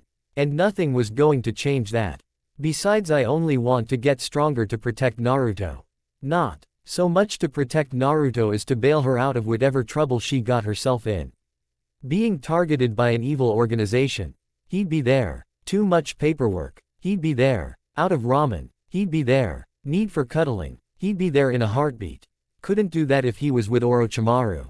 Like hell, we'd believe that. One of the males shouted. The group as a whole made the grave mistake of challenging Sasuke's ability and his patience. They all fell before Sasuke's Susanoo. He didn't even spill the milk. There was no way he was going to leave Naruto just because some old guy offered to train him. So you're just leaving me? Sasuke did not hide any of his disdain at Naruto's most recent declaration. She knew that he would react like this. That's why she didn't want to tell him until just now, an hour before she left. To train with some perverted old guy. I resemble that remark, Jiraiya interjected with the same unearned pride he had whenever he claimed to be a super pervert. Sasuke shot the old man a dirty look and pointed towards him as though Jiraiya was all the evidence he needed why it was a bad idea. It's not for that long, Naruto mumbled, not quite willing to meet Sasuke's gaze. She didn't want to go, well she did, but she wanted him to come along too. But she knew that he couldn't. It wouldn't be safe for him. And even if he wanted to be the one to protect her, there was no way she was going to let him do all the fighting. Sasuke let out a low growl and corrected his posture. 3 years isn't that long. Naruto winced and gave Sasuke a shrug. That's longer than you've been my girlfriend. It did seem like a long time when he put it like that. Actually, just putting into words made it seem like a long time. 3 years. 3 years without Sasuke, ramen, Sasuke's cooking, or Sasuke's bed. I'd be fine with it if you would let me come too. An image of the Kyuubi eating Sasuke shot through Naruto's mind like an arrow, impaling itself into her desire for Sasuke to be there with her. I can't, it'll be too dangerous. She regretted those words instantly. His eyes narrowed at her. Why? Naruto sucked on her bottom lip. She looked to Jiraiya GGing for his help. He pretended not to notice her. Well, I wanna come back and show you how sexy and awesome I am after 3 years. Bullshit. The Akatsuki is after me. Naruto said like it was a question. All the more reason for me to be with you in case Itachi shows up again. Last time you were in a coma for a month. I gave up a chance to train with Orochimaru to stay here with you. Sasuke's words were as cold as ice and there was a desperation in his voice. Cracks in the ice began to form as the hidden truth began to melt away. Please, don't leave me alone, Naruto. His place. Aya struck a chord in Naruto that reverberated throughout her body. Dropping her bag to the ground, Naruto hugged onto Sasuke. As a desperate need to remind him, both of them, that they were not alone anymore. I will be back, I promise. And I never got back on my promise. Naruto whispered into Sasuke's ears. His arms wrapped around her and pulled her in tight, desperate not to let go. But you need to stay here, okay? Moments that lasted an eternity passed between them like sand in an hourglass. Before at last Sasuke nodded. Just tell me why is Itachi after you? It was Naruto's turn to squeeze Sasuke for fear that he might flee from her once he learned the truth. So much of what happened to Sasuke stemmed from the Kyuubi, it only made sense for him to hate the nine-tailed fox, and her because she held it. She nestled her head into his neck, her voice was little more than the wind as it carried her most terrible secret. The Kyuubi is sealed inside of me. Silence drifted between them and then Sasuke grabbed her by the shoulders and pushed her back. For a moment she feared his rejection. Then he kissed her and she felt like an idiot. But she was his idiot. When you come back we're getting married. Yay. Okay. Naruto nodded happily. She picked up her bag and began to walk away. With every step she looked back to Sasuke with a smile on her face. Whatever came at in the future they would face it together. He followed them all the way to the gates. And when he was nearly out of earshot Naruto spun on her feet and shouted at the top of her lungs. I love you bastard. Thanks for watching.